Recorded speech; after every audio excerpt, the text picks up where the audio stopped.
Welcome to World of Sleepcraft. Tonight we embark on an extraordinary journey through the complete history of the Warcraft universe, from its very creation to the launch of World of Warcraft.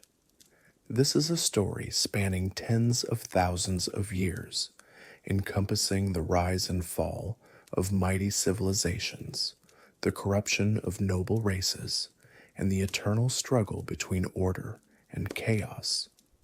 We will explore how the world of Azeroth came into being, witness the great wars that shaped its destiny, and follow the paths of heroes and villains whose choices determined the fate of all who call this world home. So settle in, get comfortable, and prepare yourself for the complete chronicle of Warcraft's most pivotal moments, from the very beginning until the moment adventurers first set foot in the world we've come to know. The ancient world, Titans, and the ordering of Azeroth. In the beginning, no one truly knows how the universe came into existence. Some believe a catastrophic cosmic explosion sent infinite worlds spinning into the vastness of space, each destined to develop its own unique forms of life. Others hold that a single omnipotent entity created everything as a complete whole. Whatever the truth, one fact remains certain. From the chaos of creation arose beings of immense power who would bring order to the newborn cosmos. These beings were the Titans, colossal entities of living metal who traveled the great dark beyond, shaping worlds as they encountered them. Standing taller than mountains, with skin of metallic bronze and bodies radiating cosmic energy, the Titans possessed unfathomable power. They raised mountains from flat plains, carved vast oceans from solid stone, and breathed atmospheres into existence with mere thought. Everything they did served a greater purpose, to bring structure and order to a universe born from chaos. The Titans were led by an elite council known as the Pantheon, the most powerful among their kind. Amenthul the Highfather commanded dominion over time itself. Eonar the Lifebinder embodied all living things and nurtured growth wherever she traveled. Norgannon served as their lore keeper, master of magic and hidden knowledge. Khazgoroth the Shaper forged mountains and continents with his mighty hammer. Golganath the Thunderer commanded the skies and seas, wielding storms as his weapons. Agrimar the Avenger stood as their greatest warrior and defender. Together, the Pantheon brought their vision of order to millions of worlds scattered throughout the cosmos. Yet the Titans faced a constant threat to their ordered universe. The twisting nether, an ethereal dimension of chaotic energies connecting all worlds, served as home to countless malevolent beings. These demons, born from pure chaos and destruction, desired nothing more than to consume all life and reduce the ordered universe to ruin. The Titans, beings of pure order who could not comprehend evil or wickedness in any form, struggled to find a best solution to this demonic threat. To combat the demons, the Pantheon chose their greatest warrior to serve as their champion. Sargeras, a Titan of molten bronze, larger and more powerful than most of his brethren, was tasked with hunting down demonic threats wherever they emerged. For countless ages, Sargeras fulfilled this duty with unwavering dedication, tracking demons across the cosmos and banishing them back to the Nether. His power proved more than sufficient for this task, and for untold millennia, he served as the universe's first line of defense against chaos. During his endless crusade, Sargeras encountered countless demonic races whose evil challenged his understanding of the universe. The Nathrezim, vampiric demons, also known as dreadlords, proved particularly insidious. These sinister beings conquered worlds not through brute force, but through manipulation and deception. The Dreadlords would infiltrate civilizations, possess influential individuals, and turn entire nations against one another through manufactured hatred and paranoia.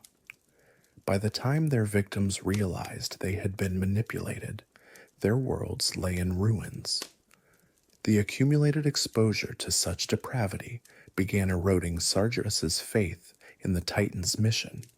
His corruption intensified when he discovered the Void Lords and their old god servants, entities of pure chaos that sought to corrupt a world soul, an unborn Titan developing within a planet's core. The thought that a Titan itself could be corrupted by these forces drove Sargeras to a terrible conclusion. If the universe's very creators could be turned to darkness, then perhaps the only way to prevent such a catastrophe was to destroy all life before the void could claim it. His fellow Titans attempted to reason with him, to restore his faith in their cause, but Sargeras had passed beyond their reach. The corruption that consumed Sargeras' mind manifested physically as well. His bronze skin cracked and split, revealing an inner furnace of endless rage. His eyes, hair, and beard erupted into flame. The noble champion of the Pantheon had become something terrible, something the universe had never witnessed before. In his fury, Sargeras turned his back on his fellow Titans and set forth to pursue his own dark purpose. Sargeras sought out powerful beings who might serve his dark crusade. He discovered the Eridar, a highly advanced and magically gifted race on the world of Argus. Their three leaders, Kil'jaeden, Archimonde, and Velen, possessed extraordinary power. Sargeras offered them knowledge, and might beyond imagination if they would serve him. Kil'jaeden and Archimonde, tempted by the promise of power, accepted eagerly. Velen, gifted with prophetic visions, sensed the trap and fled with those Eridar who would follow him. These refugees would eventually become known as the Draenei, meaning exiled ones. The Eridar who accepted Sargeras' gift were transformed by demonic energies, their noble forms twisted into something terrible. Kil'jaeden the Deceiver would seek out races throughout the universe and corrupt them to Sargeras' cause. Archimonde the Defiler would command the armies in battle against any who resisted. The Nathrezim Dreadlords, led by Tichondrius the Darkener, would serve as Kil'jaeden's agents, spreading corruption wherever they traveled.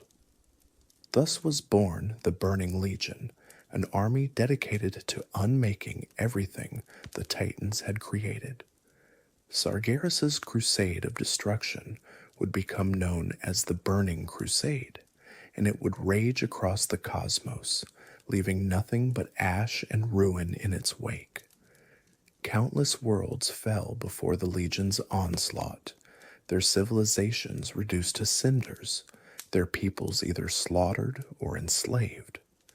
The Burning Legion had become an unstoppable force, and all the while, the other Titans remained unaware of their brother's terrible transformation and the threat he now posed to everything they had built. While Sargeras waged his war against creation, the other Titans continued their work. In their travels through the great dark beyond, they discovered a small world that would one day be called Azeroth. This world immediately captured their attention, for it possessed something unique, an extraordinary concentration of primordial energies that made it unlike any other world they had encountered. However, Azeroth was not empty when the Titans arrived. The world was dominated by elementals, chaotic beings of fire, earth, air, and water, locked in eternal conflict. These elementals served dark masters, known as the Old Gods, beings of pure evil whose origins remained mysterious even to the Titans. The Old Gods had established citadels across Azeroth's surface, and from these strongholds they commanded their elemental armies. The Pantheon, disturbed by the Old Gods' presence and their corruption of this remarkable world, resolved to free Azeroth from their influence. The war between the Titans and the Old Gods raged across the face of Azeroth, reshaping the landscape with its intensity. The Elementals, led by powerful lieutenants such as Ragnaros the Fire Lord, Therazane the Stone Mother, Alakir the Wind Lord, and Neptulon the Tide Hunter, fought with primal fury against the ordered might of the Titans. Though the Elementals possessed power beyond mortal comprehension, they could not withstand the Titans' assault. One by one, the Elemental Lords fell, and their armies were scattered. The Titans could not simply destroy the Old Gods, for these beings had buried themselves so deeply into Azeroth's crust that removing them entirely would shatter the world. Instead, the Pantheon imprisoned the Old Gods far beneath the surface, binding them with chains of titanic magic. With the Old Gods secured and unable to maintain their control, the raging elementals were banished to an abyssal plane of existence, where they would battle each other for eternity, far removed from the physical world. With the ship's immediate threat contained, the Titans set about properly ordering Azeroth. They created several races to help them shape the world. The earthen, beings of living stone, were crafted to carve out the deep places beneath the mountains. Massive but gentle sea giants were formed to dredge the oceans and shape the coastlines.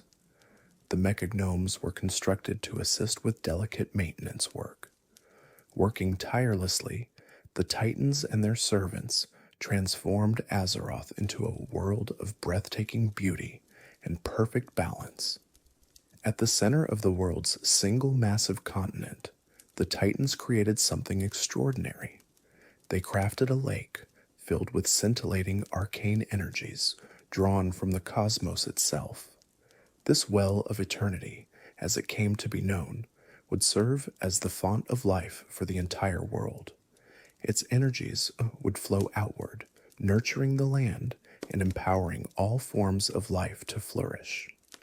The continent itself they named Kalimdor, meaning land of eternal starlight, in their ancient tongue. As life began to spread across Kalimdor, the Titans prepared to depart. However, before they left, they needed to ensure that Azeroth would be protected in their absence.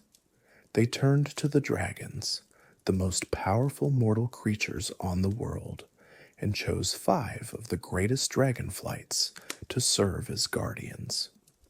To these 5 dragons, the Titans bestowed portions of their own cosmic power, transforming them into beings of extraordinary might. Aman'Thul empowered the bronze dragon Nosdormu, granting him dominion over time itself. Nosdormu would guard the timeways and ensure that fate and destiny unfolded as they should.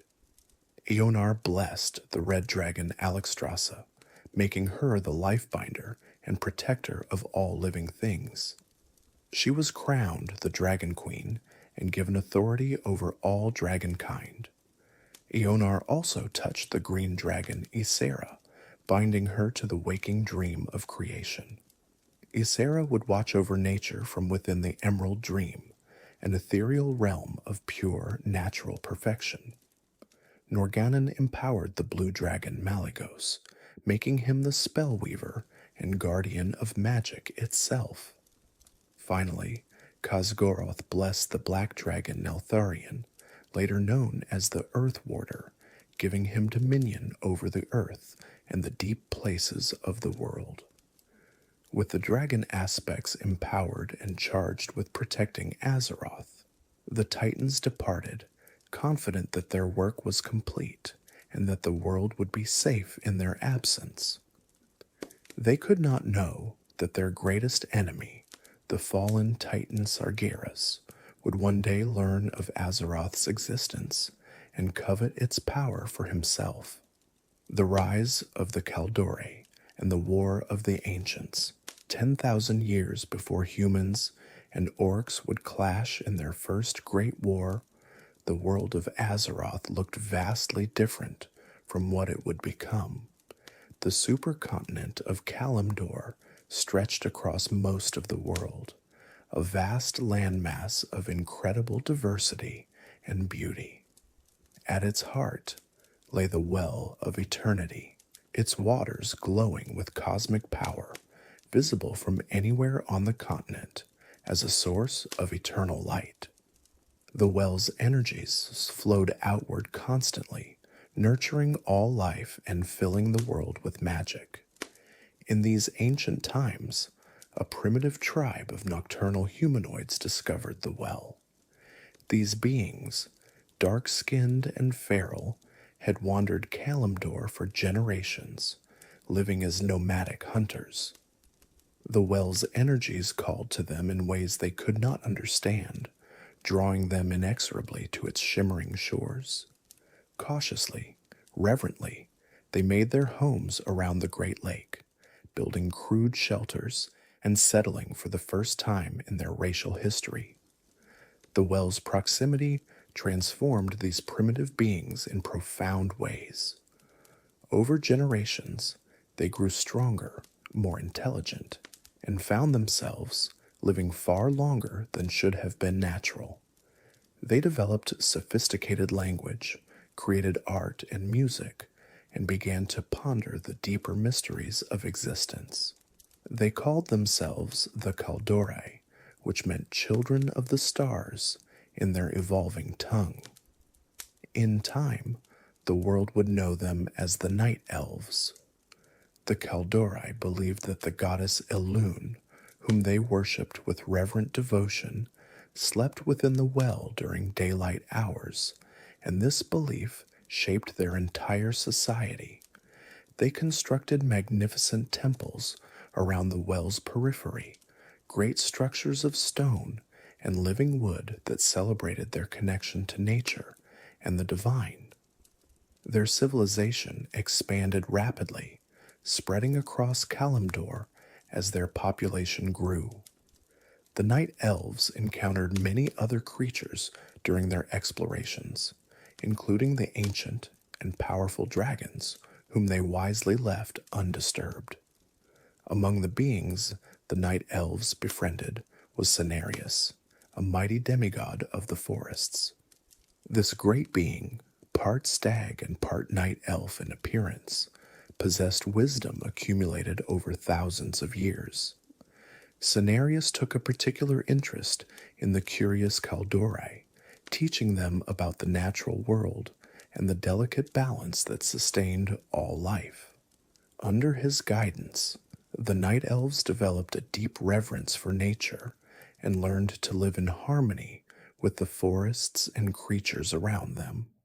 As centuries passed, Night Elf civilization reached heights of sophistication and power that would never again be equaled.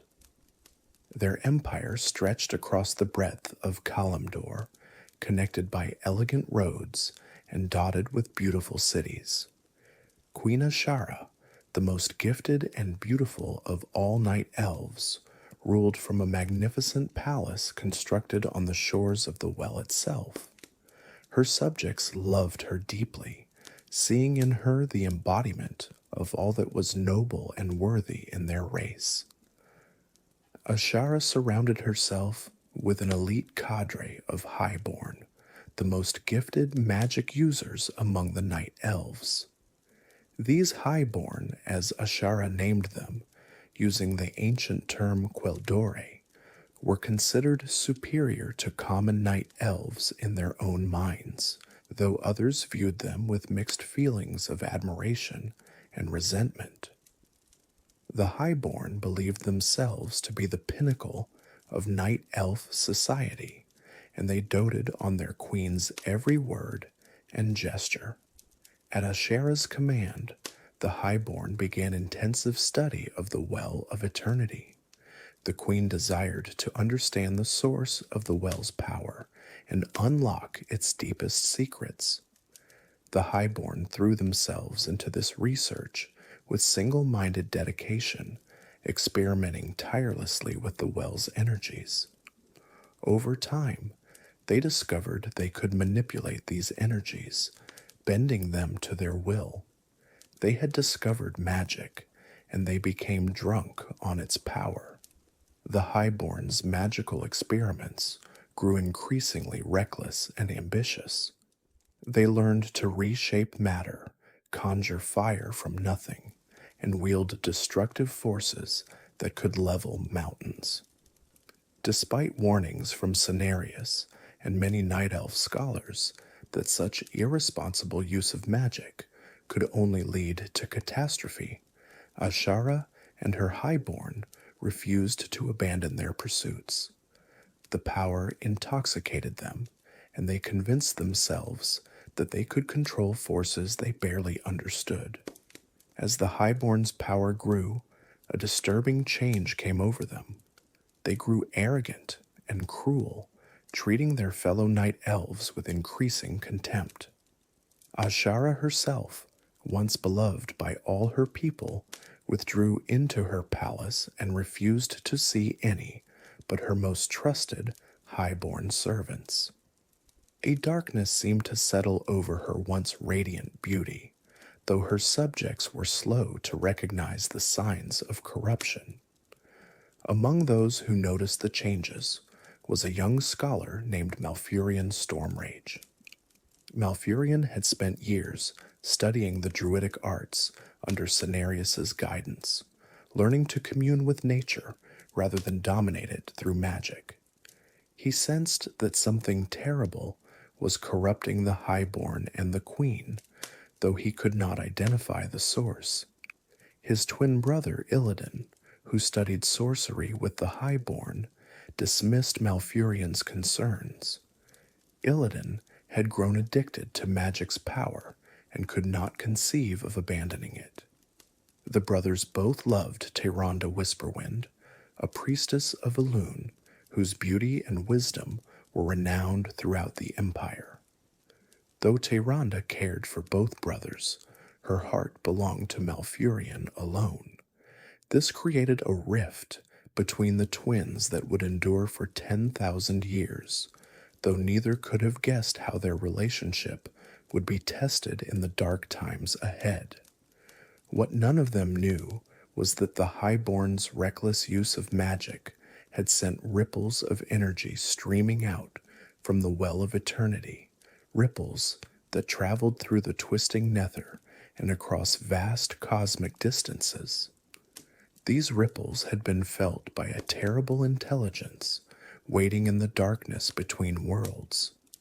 Sargeras, the fallen titan, had sensed the incredible power emanating from Azeroth, and his attention turned toward this small world with hungry interest. Sargeras reached out across the cosmos with his vast consciousness and touched the mind of Queen Ashera. The Dark Titan whispered promises of power and glory, visions of a transformed world where the Night Elves would rule supreme over all other races.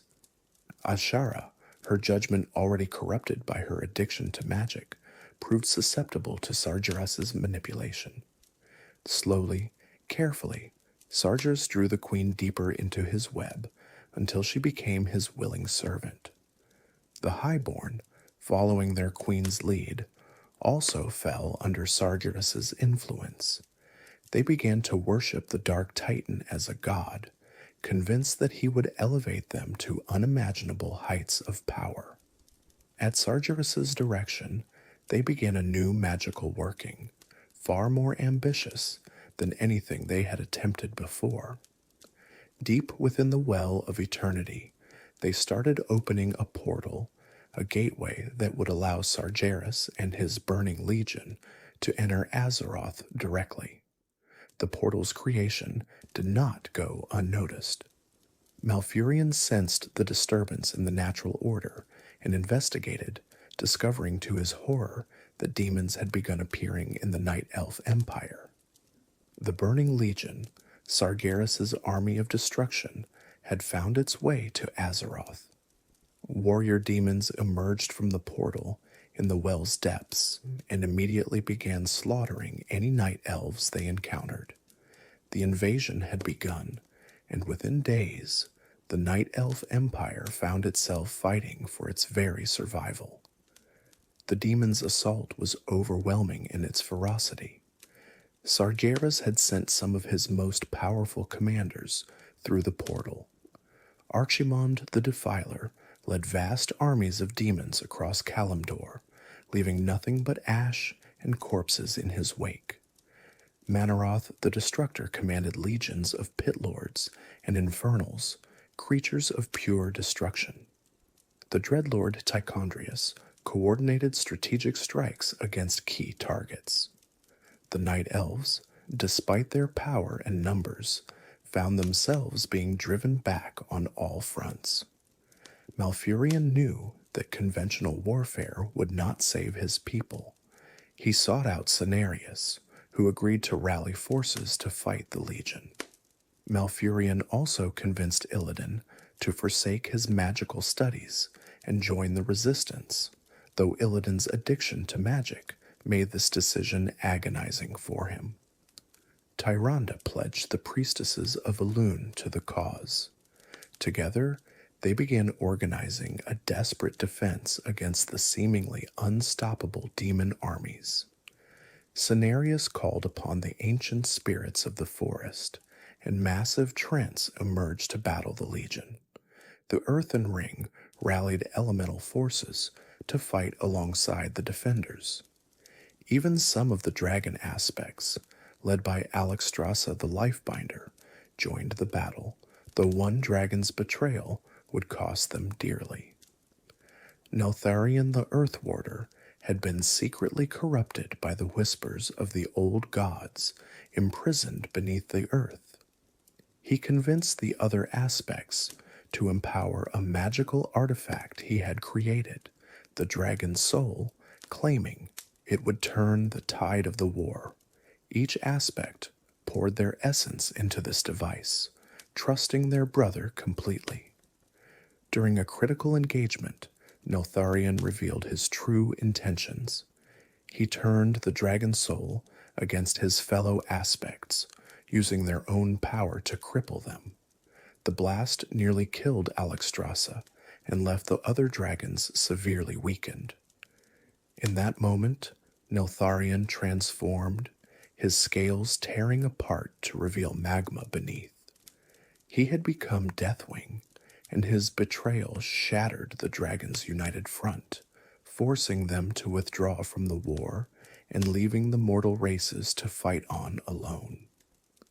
As the war raged, Sargeras himself began to cross through the portal. The Dark Titan's massive form could be seen approaching from within the well, a shadow of impossible size and malevolence. If Sargeras fully entered Azeroth, nothing would survive. The world itself would be torn apart by his presence. Malfurion realized that the only way to stop the invasion was to destroy the portal, which meant destroying the Well of Eternity itself. The proposal horrified Malfurion's companions. The well was the source of the Night Elves' immortality and power. It had sustained their civilization for 10,000 years. Yet Tyrande understood that Malfurion was right. If the well remained intact, the Legion would continue pouring through until nothing lived. They had no choice but to sacrifice everything to save the world. Illidan, however, could not accept this solution. His addiction to magic had become so complete that the thought of losing the well filled him with desperate panic. In a moment of weakness and resentment toward his brother, Illidan betrayed the Resistance. He fled to warn Azshara of Malfurion's plan, hoping to preserve the well and secure his access to its power. His betrayal would haunt him for the rest of his eternal life. Despite Illidan's warning, Malfurion and his allies stormed Azshara's palace. They fought through waves of demons and corrupted Highborn, sustaining terrible casualties. Tyrande was gravely wounded by Azshara's guards, and seeing her fall drove Malfurion into a rage. The battle between Malfurion and Azshara disrupted the Highborn's spell, causing the portal to become unstable. In secret, Illidan had made his way to the shores of the well. He carried 7 specially crafted vials, which he filled with the well's shimmering waters. Believing that the demons would destroy Night Elf civilization, Illidan planned to preserve the well's power for himself, no matter what happened to the world. He would come to regret this selfish act more than any other decision in his long existence. The Sundering and the Shaping of a New World. The battle in Azshara's palace reached its climax as Malfurion's final desperate attack struck the unstable portal deep within the Well of Eternity. The result was beyond anyone's capacity to imagine or prepare for. The portal collapsed in upon itself, and the incredible concentration of arcane energy that had been building within it suddenly detonated with the force of 10,000 exploding stars. The explosion tore through reality itself. The very foundations of the world shuddered and cracked under the strain. Massive earthquakes split the earth, opening chasms miles deep. Volcanoes erupted across the continent as the world's crust buckled and heaved. The skies turned black with ash, and the wells unleashed energies, blotting out the sun and stars. The sound of the world breaking echoed across every corner of Kalimdor, a terrible death cry that would haunt the nightmares of survivors for generations. The Well of Eternity, denied an outlet for its infinite energies, imploded. The implosion created a wound in the world that began to devour everything around it. The seas rushed in from all sides, filling the massive crater left by the well's destruction. The rushing water created a colossal whirlpool at the center of the former well's location, a churning vortex of water and residual magical energies that would rage for all eternity. This maelstrom would become a permanent scar on the world, a reminder of the catastrophe that had nearly destroyed all life. The destruction did not stop at the well's former location. The shockwaves from the explosion radiated outward in all directions, shattering the supercontinent of Kalimdor into fragments. Approximately 80% of the landmass was destroyed in the cataclysm, broken apart and swallowed by the hungry seas. Mountain ranges crumbled, forests were torn from the earth, and entire civilizations vanished beneath the waves in moments. The reshaping of the world would later be known simply as the Sundering, and it marked the end of the ancient world and the beginning of a new, smaller, more broken one. Queen Azshara and her most powerful highborn somehow survived the initial destruction, though they could not escape the waters rushing in to claim the land. As they were dragged down into the depths, Azshara cried out to any power that might save her. The old gods, imprisoned deep beneath the earth but still conscious and malevolent, heard her desperate plea. They answered with a terrible gift. Azshara and her followers were transformed by the old gods' dark magic. Their beautiful forms twisted and changed, becoming serpentine and monstrous. They grew scales, fins, and tails, adapting to life in the crushing darkness of the deep ocean. The Naga, as they came to be known, had lost their beauty, but gained a cruel cunning and hatred for all surface dwellers. Azshara herself grew enormous, becoming a creature of nightmare, her physical form now reflecting the wickedness that had always lurked in her heart. The Naga built a new city at the bottom of the maelstrom, in the very place where the Well of Eternity had once stood. They named it Nazjatar, and there they would dwell in darkness, plotting and growing in power. 10,000 years would pass before the surface world learned of the Naga's existence and the transformation of their once beautiful queen. Those night elves who survived the Sundering found themselves scattered across whatever land masses remained. Through some miracle, Malfurion, Tyrande, and many others managed to endure the catastrophe. They gathered on crude rafts and makeshift boats, searching for any solid ground.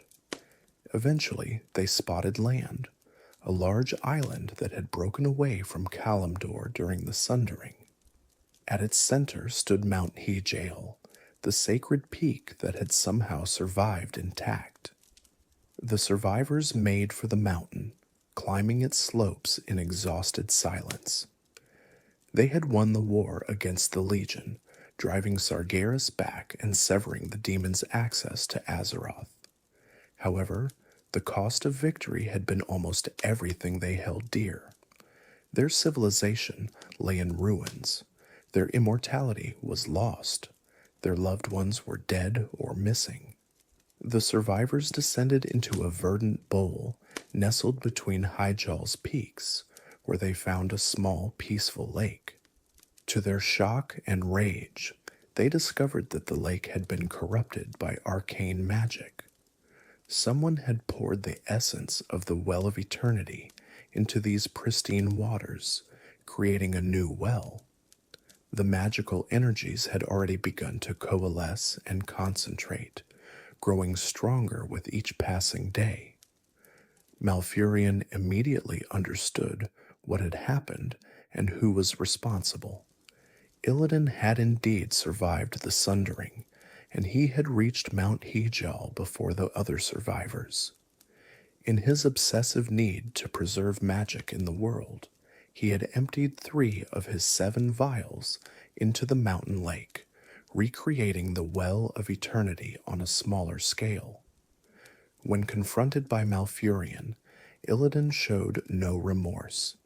He argued that magic was necessary, that the night elves would need its power to rebuild.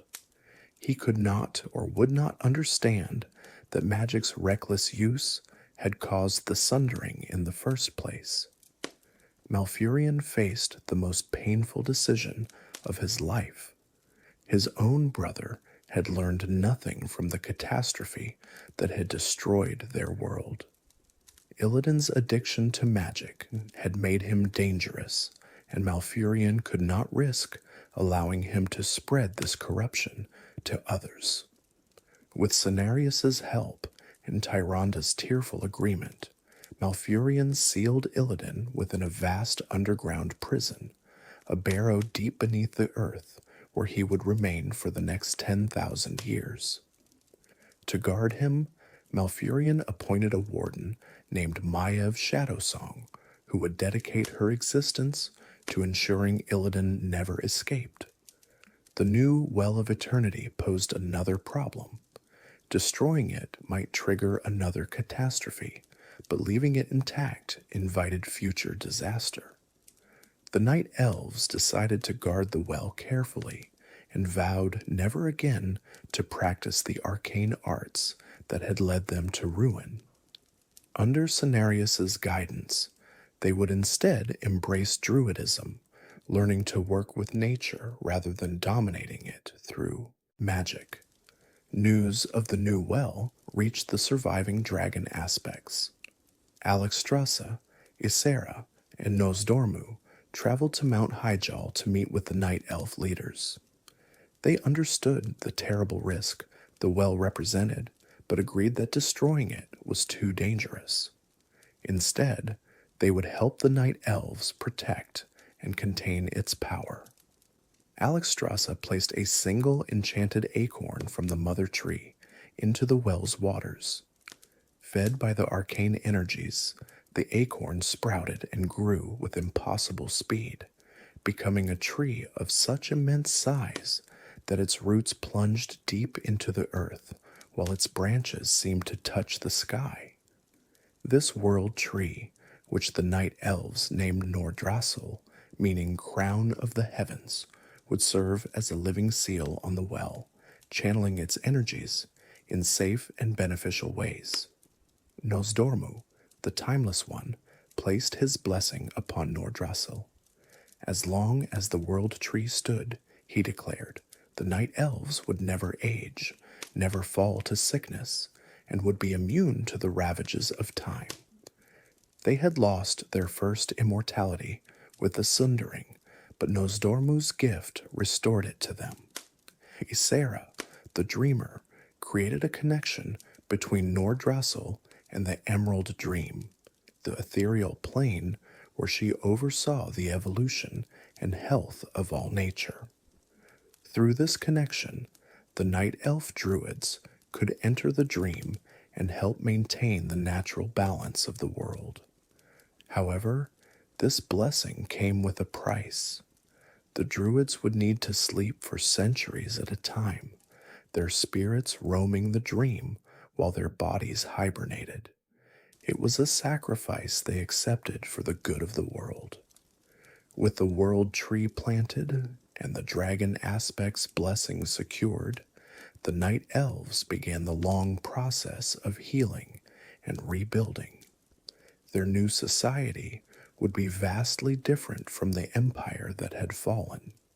They abandoned the grand cities and monuments of the past, choosing instead to build homes among the trees and live in harmony with nature.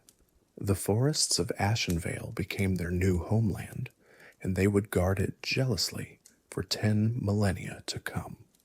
The exile of the highborn and rise of new civilizations. While the majority of night elves embraced their new druidic way of life, not all found this path acceptable. A significant number of highborn had survived the Sundering, and these elves struggled desperately with the loss of their arcane magic. The withdrawal from magical energies created a physical and psychological hunger that consumed their every thought. They pleaded with the druids to allow them to practice magic once more, arguing that they could wield it responsibly. The druids, led by Malfurion, refused absolutely. They had seen what irresponsible magic use had cost the world. Any practice of arcane magic was forbidden on pain of death. The law was harsh, but necessary to prevent another catastrophe. The highborn grew increasingly resentful, and their leader, a proud mage named Dathremer Sunstrider, began to openly mock the druids, calling them cowards who feared their own power. In a brazen act of defiance, Dathremer and his followers unleashed a terrible magical storm across the forests of Ashenvale, attempting to prove that magic could be controlled and that the druids' fears were unfounded. The storm caused immense damage, confirming the druids' worst fears about magic's dangers. Malfurion faced a terrible choice: execute the rebellious highborn or find another solution.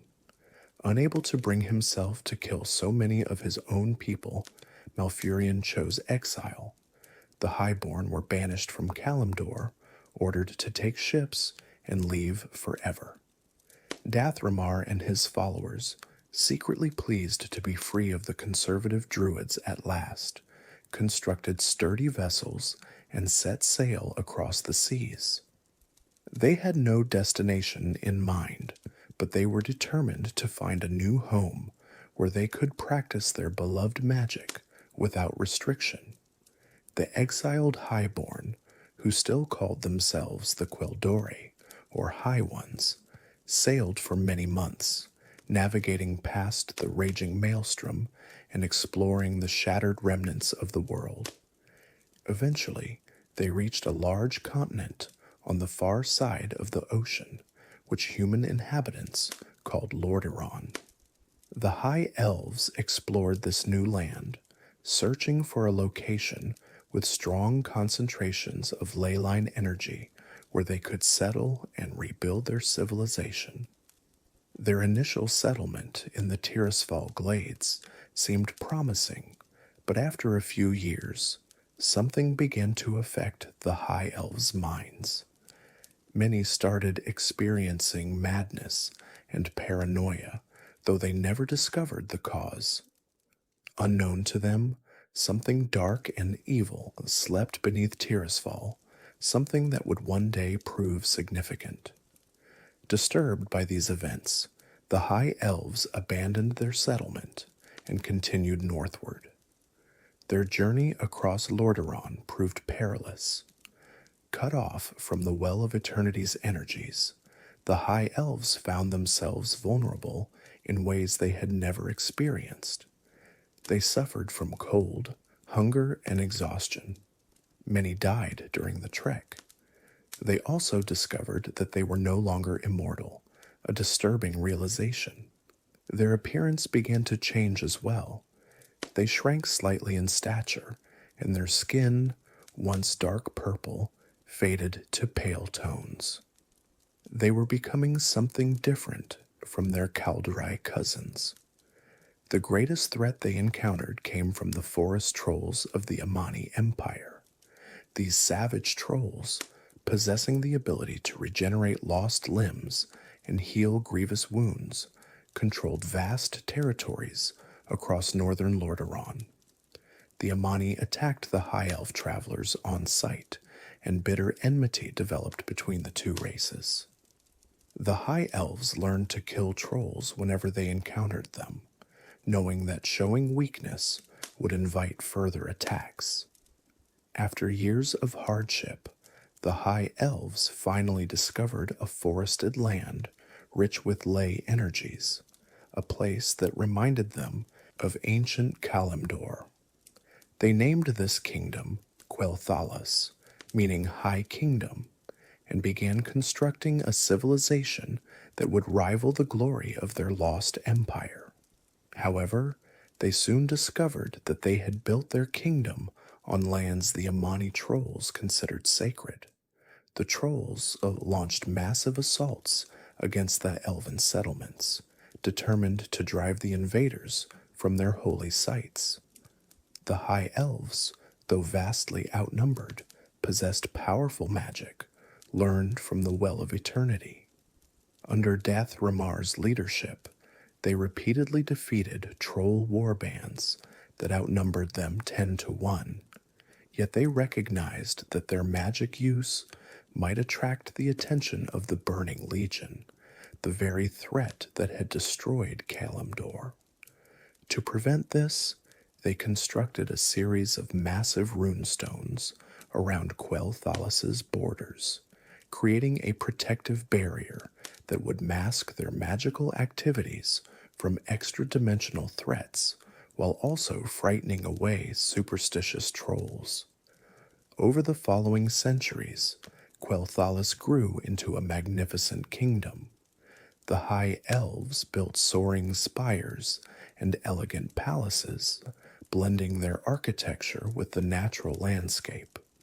They established the convocation of Silvermoon as their ruling body, though the Sunstrider dynasty retained significant influence. Surrounded by their protective barrier and convinced they had outgrown the Kaldorai's primitive fears, the High Elves used magic freely in nearly every aspect of their lives. For 4,000 years, the High Elves lived in relative isolation and peace within Quel'Thalas. They had achieved their dream of creating a magical civilization free from druidic restrictions. However, the vindictive Amani trolls never forgot or forgave the High Elves' presence on their sacred lands. Deep in the forests, the trolls gathered their strength, breeding new generations of warriors and plotting revenge. Their patience would eventually be rewarded with one final attempt to destroy the Elven Kingdom. Meanwhile, on the same continent, scattered human tribes had been gradually developing their own civilizations.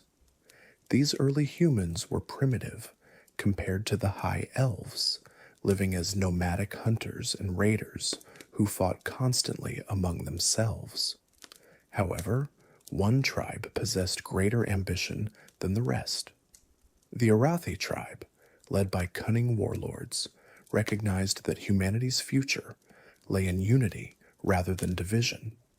Over 6 years of careful campaigning, the Arathi conquered the other human tribes through a combination of military might and diplomatic wisdom. After each victory, they offered the defeated people equality and inclusion rather than subjugation. This approach won the loyalty of former enemies and swelled the Arathi ranks with new warriors. Eventually, the Arathi had united most of humanity under a single banner. The Arathi constructed a massive fortress city called Strom in the southern regions of Lordaeron. Strom became the capital of the first human nation. Arathor and humans from across the continent traveled there seeking protection and opportunity. Under King Thoradin, Arathor developed a strong, unified culture and became a significant power in the region. Thoradin, aware of the elves in the north, chose not to involve his people in their conflicts, believing humanity's survival depended on maintaining its own strength. This policy changed when desperate ambassadors from Quel'Thalas arrived at Strom's gates.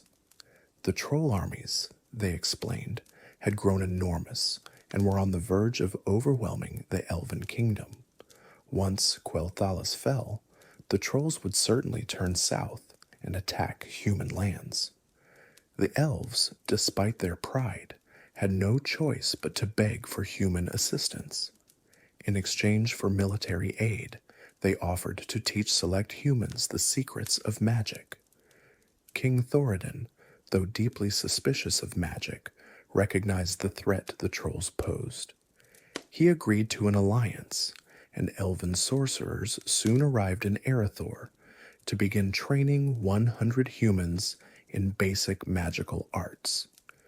The elves discovered that humans possessed a surprising natural affinity for magic, though they were clumsy and imprecise compared to elven practitioners.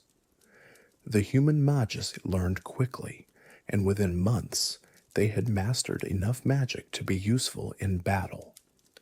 The combined human and elven armies marched north to confront the troll hordes at the base of the Alterac Mountains.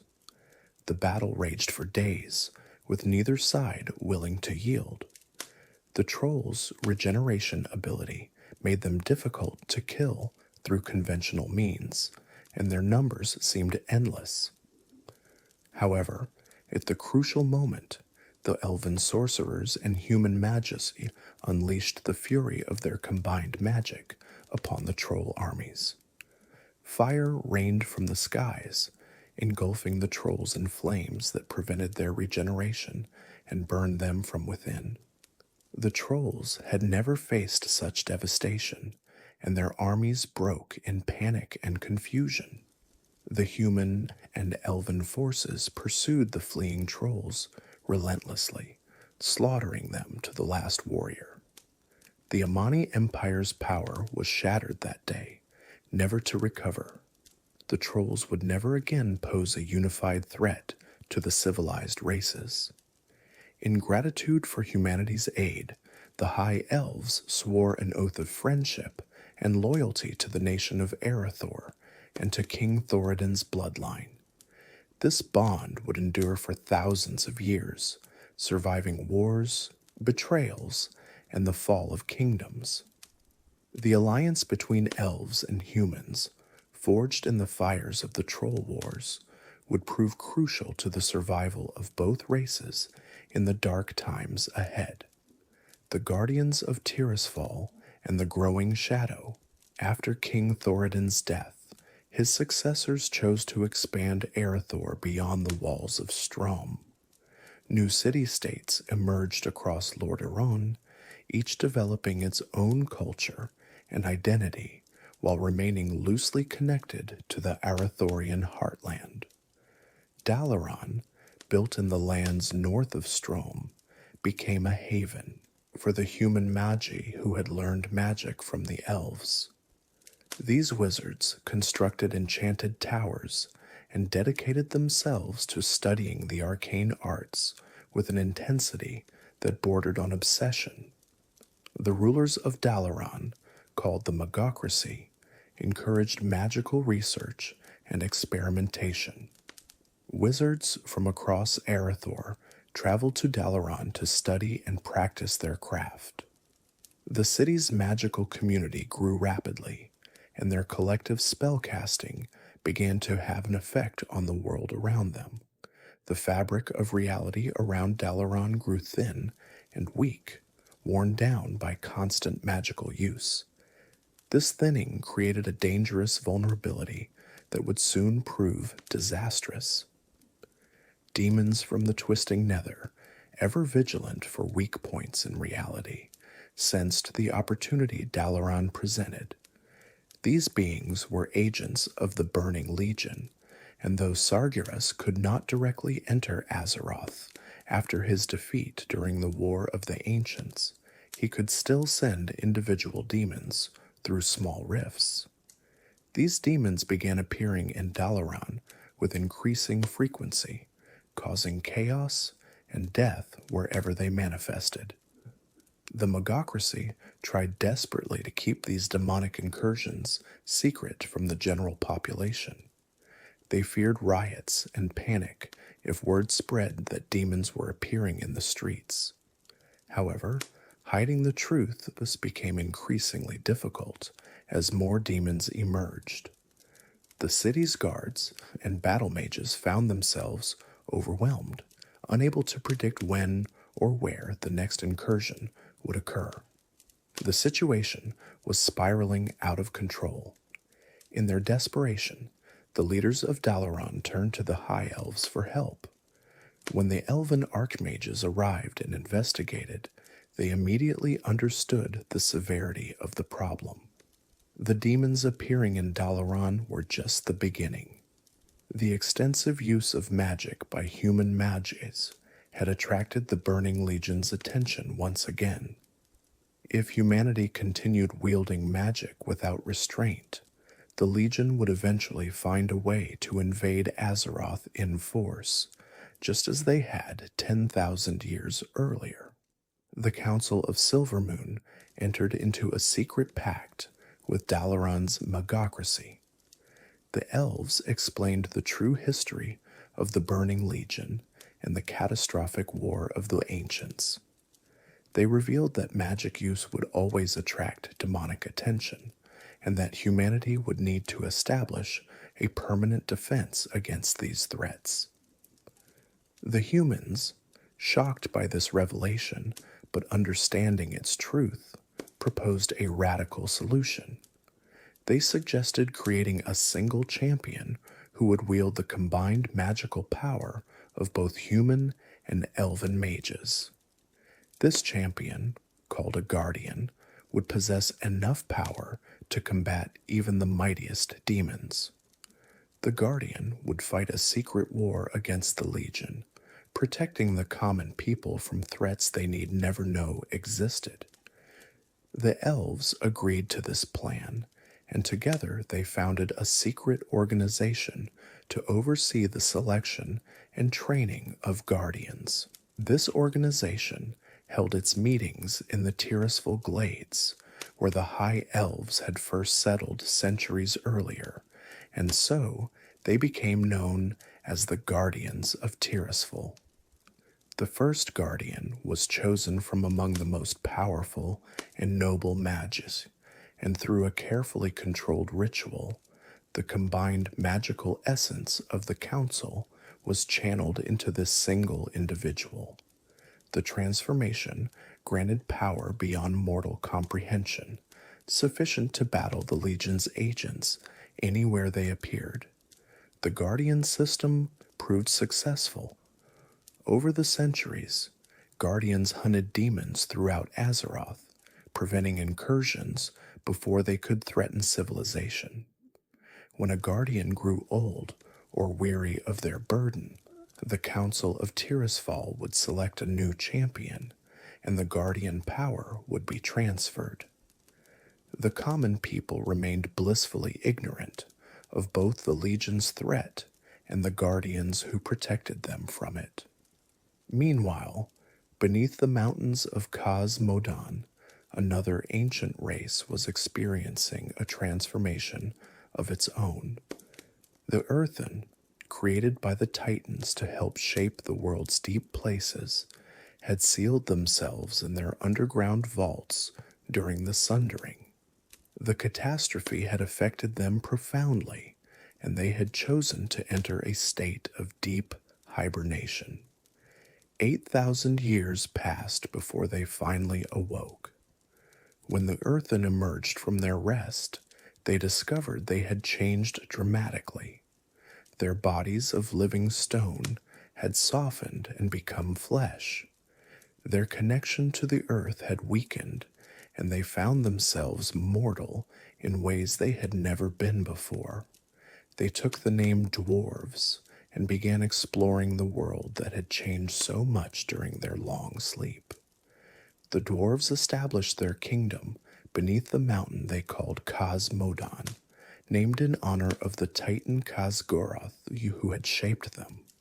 Within the mountain's heart, they built a great forge and constructed a city around it, which they named Ironforge. The dwarves proved to be natural miners and craftsmen, delighting in working with metal and stone. They expanded their halls deep into the mountain, uncovering rich veins of ore and precious gems. 3 distinct dwarven clans emerged within Ironforge Mountain. The Bronzebeard clan, led by Thane Matarin Bronzebeard, held the closest ties to High King Modimus Anvilmar and served as the traditional defenders of the kingdom. The Wildhammer clan, ruled by Thane Cardros Wildhammer, dwelt in the mountain's foothills and crags. The Dark Iron clan, led by the sorcerer Thane Tharasan, inhabited the deepest shadows beneath the mountain and plotted against their cousins. For a time, the 3 clans maintained an uneasy peace under High King Anvilmar's wise rule. However, when the High King died of old age, the clans turned on each other in a brutal civil war for control of Ironforge. This War of the 3 Hammers would reshape the dwarven kingdoms and create consequences that would echo through history. Back in the human kingdoms, Arathor continued to expand and fragment. New city-states emerged, Lordaeron in the far north, dedicated to the holy light and spiritual enlightenment, Gilneas and Alterac in the western mountains, Quel'Thalas on an island to the south, building a mighty fleet of merchant vessels. The descendants of King Thoradin, seeking new lands, traveled south past Khaz Modan and founded the Kingdom of Stormwind in a fertile valley on a distant continent that would take its name from the city they built. The empire of Arathor had effectively dissolved into 7 independent kingdoms, each pursuing its own interests. The vision of a unified humanity that King Thoradin had created 3,000 years earlier had faded into history. However, the kingdoms maintained trade and diplomatic relations, and they shared a common culture and language that would prove crucial when they needed to unite against a common threat. Among the guardians of Tirisfal, one in particular distinguished herself through her power and determination. Aegwyn, a young human woman of extraordinary magical talent, was chosen to become a guardian. She proved to be one of the most powerful guardians in history, hunting demons with relentless efficiency. However, Egwene chafed under the council's authority. She believed that elderly men and ancient elves who composed the council were too cautious and conservative, unable to take the decisive action needed to permanently end the Legion's threat. Egwene's impatience and pride would prove to be her downfall.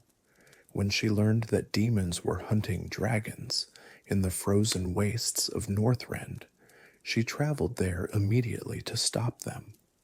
With the dragon's help, she succeeded in banishing the demons, but as the battle ended, a massive apparition appeared in the sky above her. Sargeras himself, or at least an avatar of his consciousness, manifested before the Guardian. The Dark Titan mocked Egwene, claiming that the age of the Guardians was ending and that the world would soon fall before the Legion's might. Egwene, confident in her power and determined to prove herself, attacked Sargeras with everything she had. The battle was fierce but brief. To Egwene's surprise, she succeeded in destroying Sargeras' avatar, banishing his presence from the world. Believing she had actually defeated Sargeras, Egwene took the avatar's physical remains and sealed them in an underwater tomb, one of the ancient Kaldorei temples that had sunk beneath the sea during the Sundering. She reported her victory to the council, convinced she had accomplished what no other guardian had achieved. However, Egwene had been deceived. Sargeras had allowed her to win, and at the moment of his avatar's death, he had transferred his consciousness into Egwene's body. For 900 years, Sargeras' spirit lay dormant within Egwene, hidden so deeply that she never suspected his presence. The Dark Titan was patient. He would wait for the perfect opportunity to strike, and when that moment came, his plan would unfold with devastating precision. Warcraft, Orcs, and Humans. The First War. While Egwene served as guardian, far across the cosmos on the world of Draenor, a tragedy was unfolding that would shape the destiny of multiple worlds. Draenor was a lush, verdant planet, home to two intelligent races, the shamanistic Orcs and the peaceful Draenei. The Orcs lived in clan-based societies, honoring the spirits of their ancestors and the elements.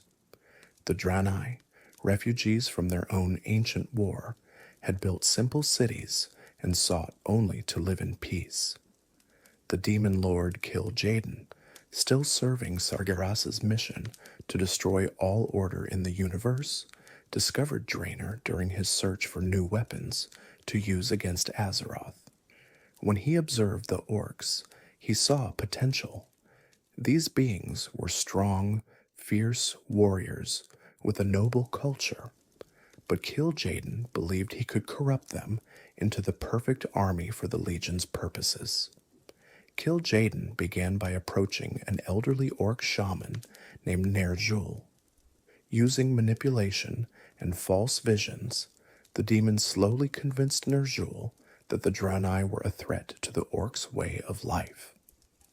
Under Kil'jaeden's influence, Ner'zhul began transforming the peaceful Orc clans into something darker. The spiritual race became increasingly warlike and aggressive. However, Ner'zhul eventually realized he was being manipulated, and he tried to resist Kil'jaeden's commands. Frustrated by Ner'zhul's resistance, Kil'jaeden turned to the shaman's ambitious apprentice, Gul'dan. This young Orc possessed neither Ner'zhul's wisdom nor his conscience. Gul'dan craved power above all else, and he eagerly accepted Kil'jaeden's offer, unlimited power in exchange for absolute obedience. Gul'dan became the first Orcish warlock, studying demonic magic and teaching it to other young orcs. He worked to eradicate the orcs' traditional shamanism, replacing it with warlock sorcery.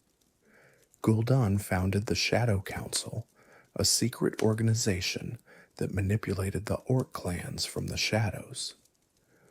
The warlocks spread their influence throughout Draenor, and the planet itself began to suffer. The demons' corrupting energies poisoned the land, turning green fields brown and red, killing rivers and forests. Draenor was slowly dying, but the orcs, consumed by their growing bloodlust, barely noticed. Kil'jaeden's final step in corrupting the orcs came when he summoned the Pit Lord Manaroth the Destructor to Draenor. Gul'dan called the clan chieftains together for a gathering, where he presented them with a sacred offering, chalices filled with Manaroth's blood. Gul'dan claimed that drinking this blood would grant the orcs invincible power. Led by Grom Hellscream of the Warsong clan, all the chieftains, except Duratan of the Frostwolf clan, drank deeply. The blood's effect was immediate and total. The orcs who drank felt power surge through their veins, their muscles swelling, and their aggression multiplying tenfold. However, they had also enslaved themselves to the Burning Legion. The blood curse bound them to Manaroth, and through him to Kil'jaeden and Sargeras. Even those orcs who had not drunk directly were affected, as the curse spread through bloodlines to affect entire clans.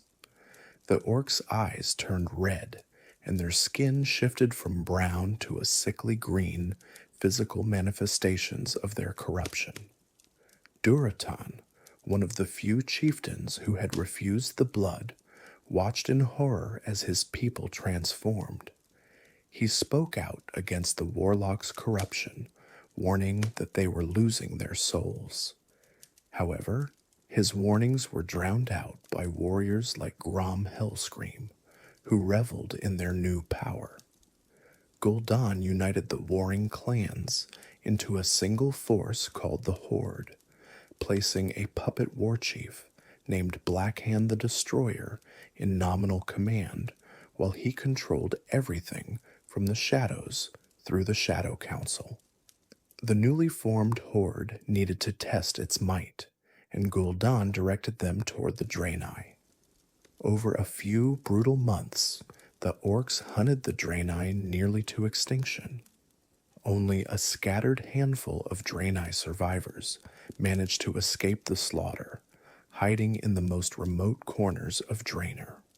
The genocide satisfied the orcs' bloodlust temporarily, but Gul'dan knew that without enemies to fight, the Horde would turn on itself in an orgy of violence. Kil'jaeden, satisfied that the Horde was ready, informed Gul'dan about Azeroth. The demon promised Gul'dan that if he led the Horde to conquer this distant world, he would be rewarded with godlike power. Specifically, Kil'jaeden told Gul'dan about the tomb of Sargeras, an underwater vault where unimaginable power supposedly waited. Gul'dan agreed immediately, his greed overwhelming any remaining shred of conscience. To open a portal to Azeroth, Gul'dan needed help from the other side. Sargeras provided this assistance through his agent on Azeroth, the Guardian Medivh.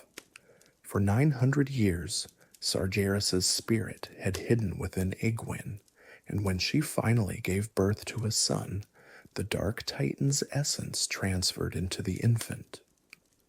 This child, named Medivh, would grow up possessed by Sargeras himself, though neither he nor anyone else would know until it was too late. Medivh was the son of Egwene and Nelis Aran, a court magician of the Kingdom of Stormwind. Medivh grew up as a normal, cheerful boy, popular and well-liked by everyone who knew him. he befriended two other boys his age, Lane, the Prince of Stormwind, and Anduin Lothar, one of the last descendants of King Thoradin's bloodline in Stormwind. The three became inseparable, embarking on adventures together throughout the kingdom. When Madoff turned 14, the guardian power that Egwin had placed within him awakened. This cosmic force clashed with Sargeras' possessing spirit in a battle for control of Medivh's body and soul. The conflict left Medivh comatose for years. When he finally awoke, he found himself an adult, and his friends Lane and Anduin had become the king and champion of Stormwind. Medivh possessed incredible magical power, but Sargeras' spirit had won the internal struggle. The greatest guardian in history had become the Burning Legion's most valuable asset. Working together across the vast distance between worlds, Medivh and Gul'dan opened the Dark Portal.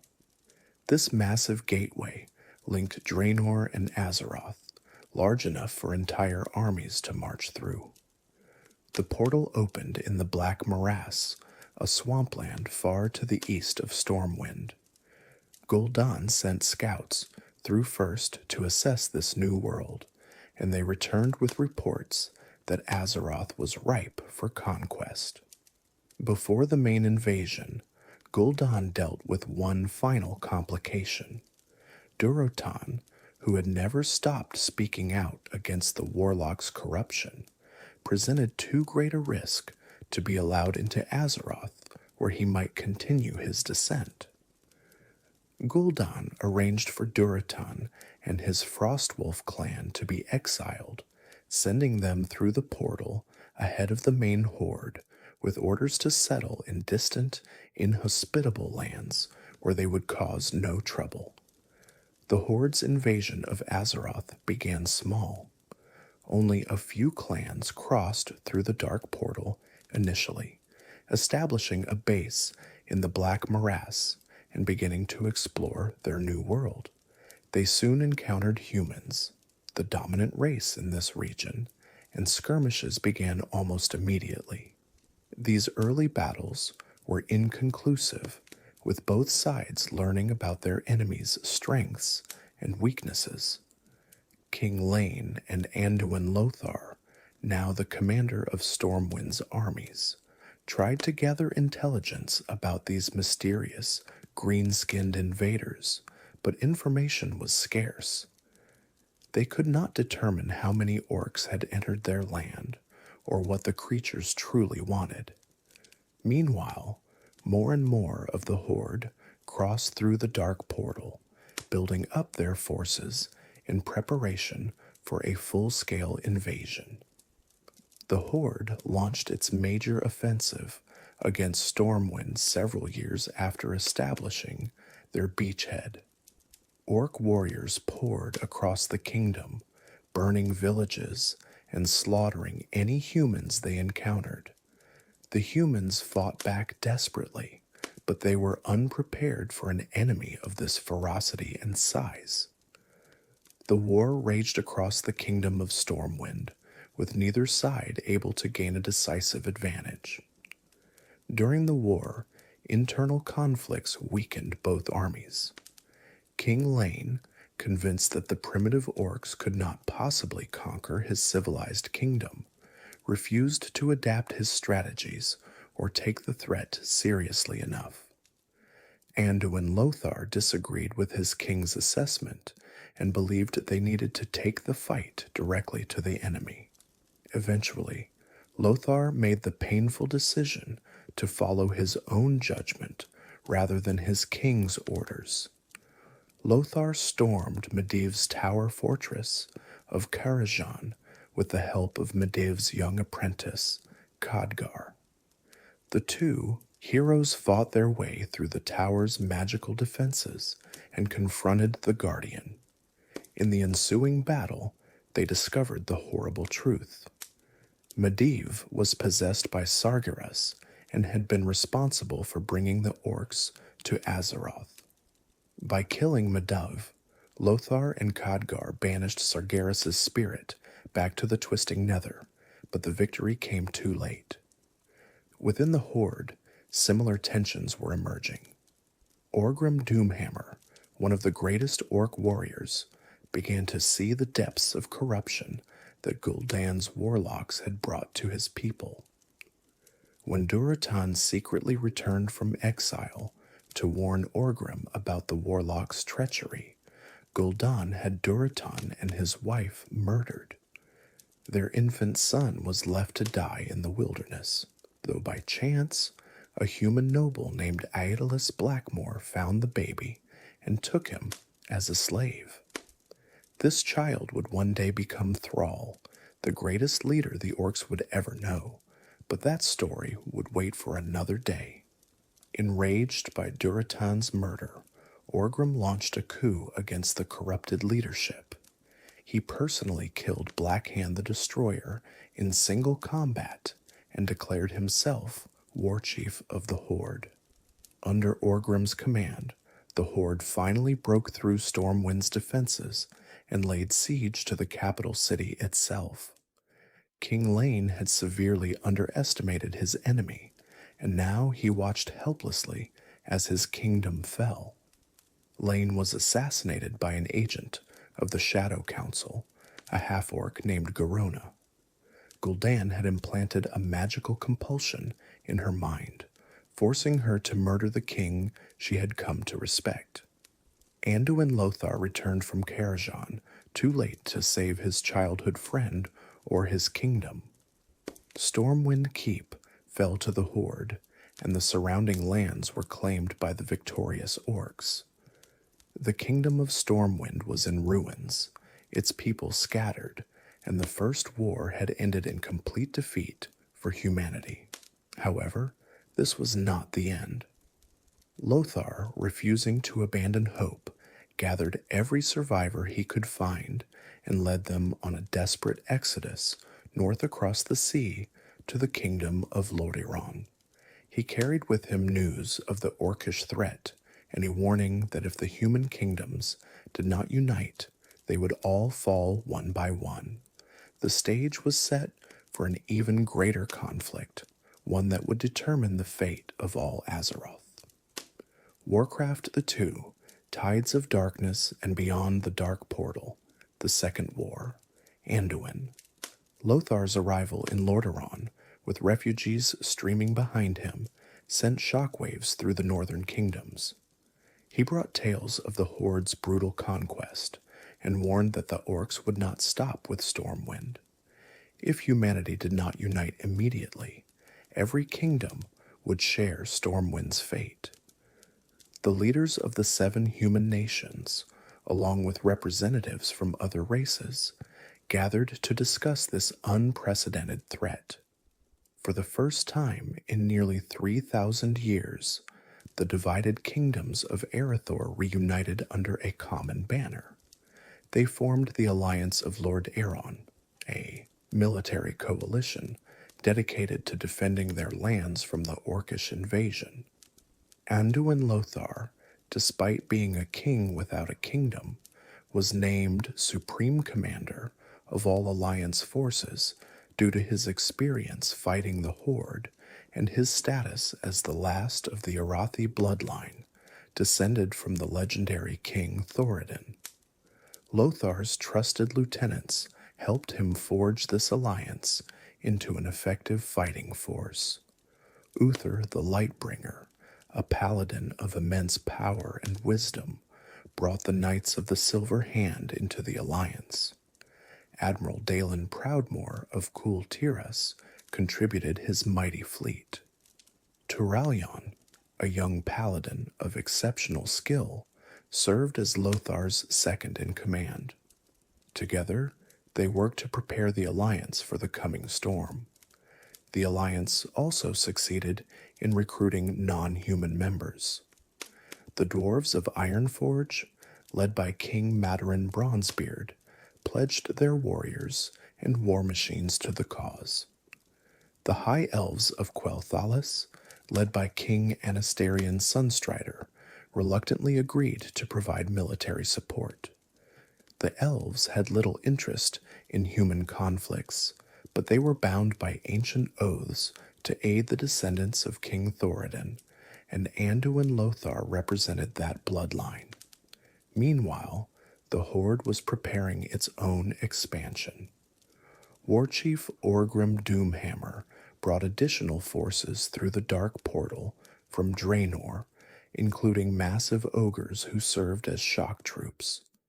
He also made contact with the forest trolls of the Amani Empire, the same trolls who had fought the elves and humans thousands of years earlier.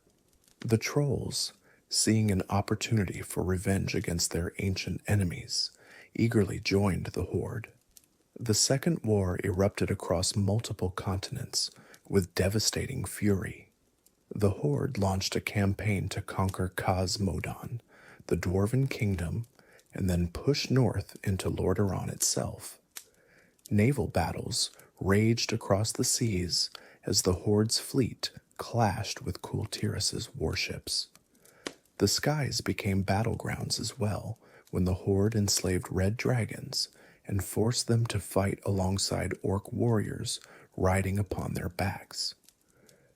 The orcs had gained control over the dragons through a terrible artifact called the Demon Soul, and they used it to capture Alexstrasza, the Lifebinder herself. By threatening to destroy her unhatched eggs, the Horde forced the Dragon Queen to command her children to serve as aerial mounts for orc warriors. The noble red dragons had no choice but to obey, fighting against their will in battles across Azeroth. The Horde's northern campaign saw them push deep into Lordaeron, burning and pillaging everything in their path. They even reached the borders of Quel'Thalas, setting fire to the outer edges of the elven forests despite the runestone's protective magic. This direct attack on their homeland finally convinced the High Elves to commit fully to the Alliance cause. No longer could they remain detached observers while the world burned around them. The war reached its climax when the Horde prepared for a final assault on Lordaeron's capital city. If this attack succeeded, it would shatter the Alliance and leave the Orcs as undisputed masters of the Eastern Kingdoms. However, at this critical moment, disaster struck the Horde from within. Gul'dan, who had been secretly serving the Shadow Council throughout the war, made his move.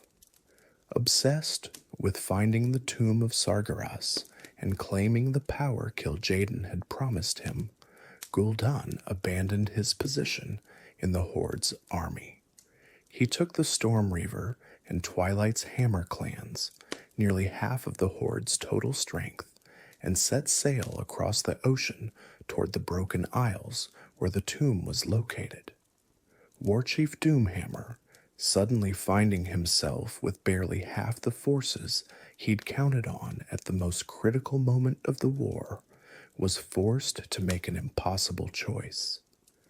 The army that should have been overwhelming Lordaeron's capital defenses was now sailing across the ocean, leaving his remaining forces dangerously exposed and vulnerable. The warchief had no choice but to withdraw and regroup, abandoning the best chance at victory the Horde would ever have. His rage at Gul'dan's betrayal burned hotter than any forge, but rage could not undo the damage. The Alliance, granted an unexpected reprieve, scrambled to reorganize their defenses and prepare a counterattack. The momentum of the war had shifted in a single moment of selfish treachery. Gul'dan and his renegade clans reached the Broken Isles, a cluster of shattered land masses that were all that remained of certain ancient night elf structures after the Sundering. Using his knowledge of ancient magic and the location imparted to him by Kil'jaeden, Gul'dan succeeded in raising the tomb of Sargeras from the ocean floor. the ancient temple emerged from the depths in a cascade of water and barnacles, and Gul'dan rushed inside with his most trusted followers, eager to claim his reward. Inside the tomb, Gul'dan found not power, but doom. The vault contained no artifacts of ultimate power, no godhood waiting to be claimed. Instead, it housed crazed demons who had been trapped within for thousands of years, driven mad by their imprisonment. These demons fell upon Gul'dan and his followers with savage fury. The warlock who had betrayed his people, corrupted his race, and condemned Draenor to a slow death was torn apart by the very beings he had served. His screams echoed through the tomb's dripping corridors, and then Gul'dan was no more. Orgrim Doomhammer, learning of Gul'dan's location, dispatched his own forces to punish the traitor and reclaim the wayward clans. They arrived to find Gul'dan already dead and his followers in disarray. Doomhammer's warriors slaughtered the Stormreaver and Twilight's Hammer clans almost to the last orc, making an example of what happened to those who betrayed the Horde. However, this victory came too late to reverse the damage Gul'dan had inflicted on the Horde's campaign. The Alliance, recognizing their opportunity, launched a massive counteroffensive. Anduin Lothar led his forces south, pushing the scattered and demoralized Horde back toward the shattered kingdom of Stormwind. The tide of war had turned, and the Orcs found themselves fighting desperately for survival rather than conquest. The Alliance forces harried them at every turn, giving them no chance to rest or regroup. The final battle of the Second War took place at the base of Blackrock Spire, a volcanic fortress that had become the Horde's stronghold in the south. The Alliance armies surrounded the mountain, trapping the Horde within. It was here that Anduin Lothar, the Lion of Azeroth, fell in single combat with Orgrim Doomhammer. The loss of their commander could have shattered the Alliance, but instead it galvanized them. Turalyon, taking up Lothar's sword, rallied the Alliance forces for one final push. The battle at Blackrock Spire raged for hours, and eventually the Alliance broke through the Horde's defenses. The Orcs were driven back into the Swamp of Sorrows, back toward the Dark Portal itself. In a desperate last stand, Turalyon's forces assaulted the portal and destroyed it, severing the Horde's connection to Draenor. Cut off from reinforcements and fractured by internal fighting, the Horde finally collapsed. The scattered Orc clans were rounded up over the following months and placed in internment camps. These heavily guarded facilities were constructed throughout Lord Aeron to house the defeated warriors. The Second War was over, and humanity had achieved a costly victory. However, the question of what to do with thousands of imprisoned Orcs would trouble the Alliance for years to come. Some Alliance leaders argued for executing all the Orcs, but King Tirinus of Lordaeron refused to allow such wholesale slaughter. Instead, the internment camps were maintained at great expense, requiring guards, supplies, and administration. To fund these camps, Tirinus levied new taxes on the Alliance nations. This financial burden, combined with disputes over territory and resources, began to create friction within the Alliance, even as it celebrated its victory. The Archmage Khadgar, who had fought at Karajan and witnessed the Dark Portal's creation, convinced the Alliance to build a fortress called Netherguard to watch over the portal's ruins. He argued that while the portal appeared destroyed, they could not be certain it would remain closed forever. Netherguard would serve as an early warning system if the Orcish threat ever returned. Many Alliance leaders considered this an unnecessary expense, but they agreed to Khadgar's request. Beyond the Dark Portal, Ner'zhul's desperate gambit. On Draenor, the situation had grown dire. The world was dying, poisoned by decades of warlock magic and demonic corruption. Rivers ran with toxic sludge, forests had withered to skeletal remains, and the very ground was cracking and crumbling. The Orcs who remained on Draenor faced slow extinction as their world collapsed around them. Into this desperate situation stepped Ner'zhul, the elderly shaman who had first been contacted by Kil'jaeden so many years before. Ner'zhul had spent years in isolation after Gul'dan replaced him, watching as his people were corrupted and his world destroyed. Now, with Gul'dan dead and the Horde defeated on Azeroth, Ner'zhul saw an opportunity to save what remained of his people. He gathered the surviving clans on Draenor under his leadership, united by desperation and the dim hope that he might lead them to salvation. The old shaman's plan was ambitious and dangerous.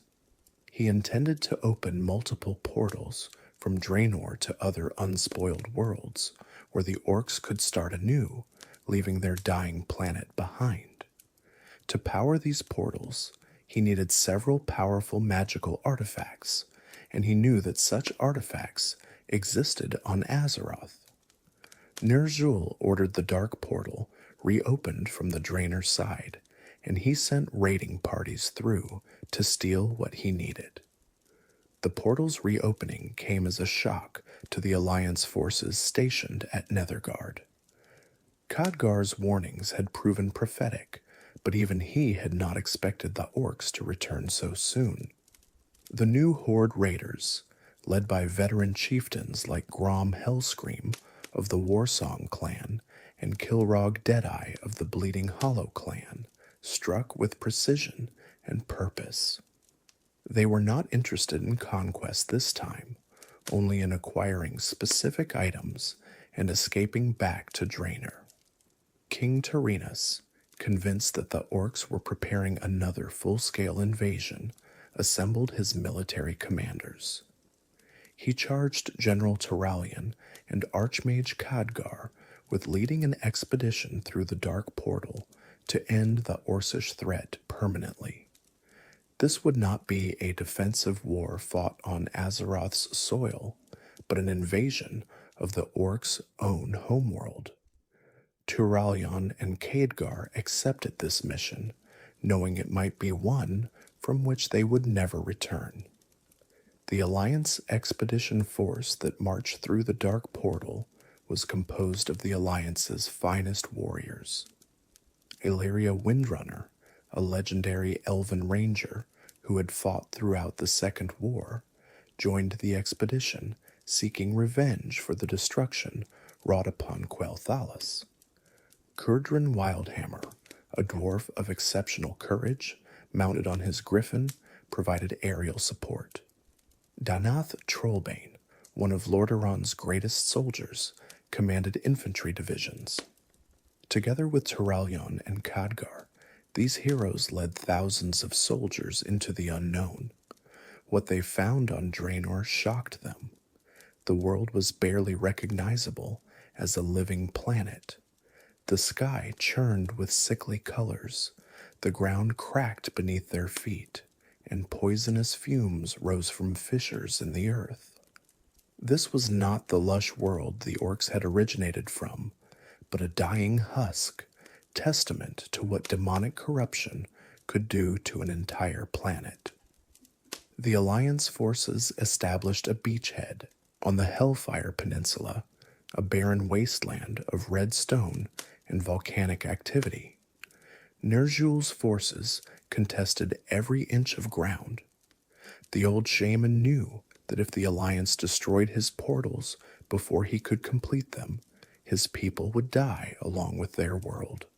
Battles raged across Draenor's dying landscape as the Alliance pushed deeper into Orcish territory and Ner'zhul's warriors fought with the desperation of the doomed. Time was running out for both sides, but for very different reasons. Despite the Alliance's best efforts, Ner'zhul succeeded in gathering the artifacts he needed and began opening portals to other worlds. However, the shaman had made a catastrophic miscalculation. Opening multiple portals simultaneously placed impossible strain on Drainer's already weakened fabric of reality. The world could not sustain such massive magical working, and it began to tear itself apart even more rapidly. Massive earthquakes shook Draenor as dimensional rifts opened across its surface. Chunks of land broke away and were drawn into the twisting nether, simply ceasing to exist. Volcanic eruptions increased in frequency and intensity. The seas boiled and rose up to swallow the land. Ner'zhul, realizing too late what he had done, fled through the largest portal with his most loyal followers, abandoning the other orc clans to their fate. Grom Hellscream and Kilrog Deadeye, witnessing their world's destruction, understood that Ner'zhul's mad plan had doomed them all. They rallied the remaining orcs and fought their way back toward the dark portal. The only gateway they knew led to a stable world. Behind them, Draenor was coming apart, continents shattering and being pulled into the void. They had to reach Azeroth or die with their homeworld. Turalyon and Khadgar, seeing what was happening, made an impossible choice.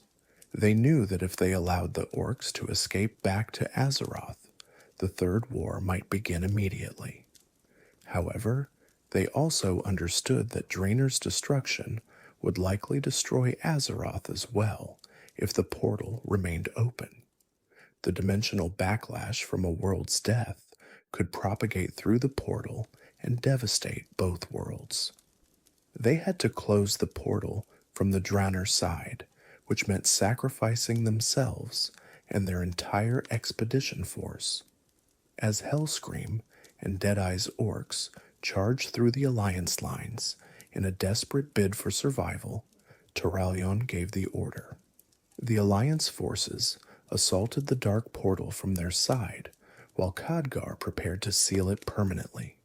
The portal exploded in a burst of arcane energy that could be seen from miles away.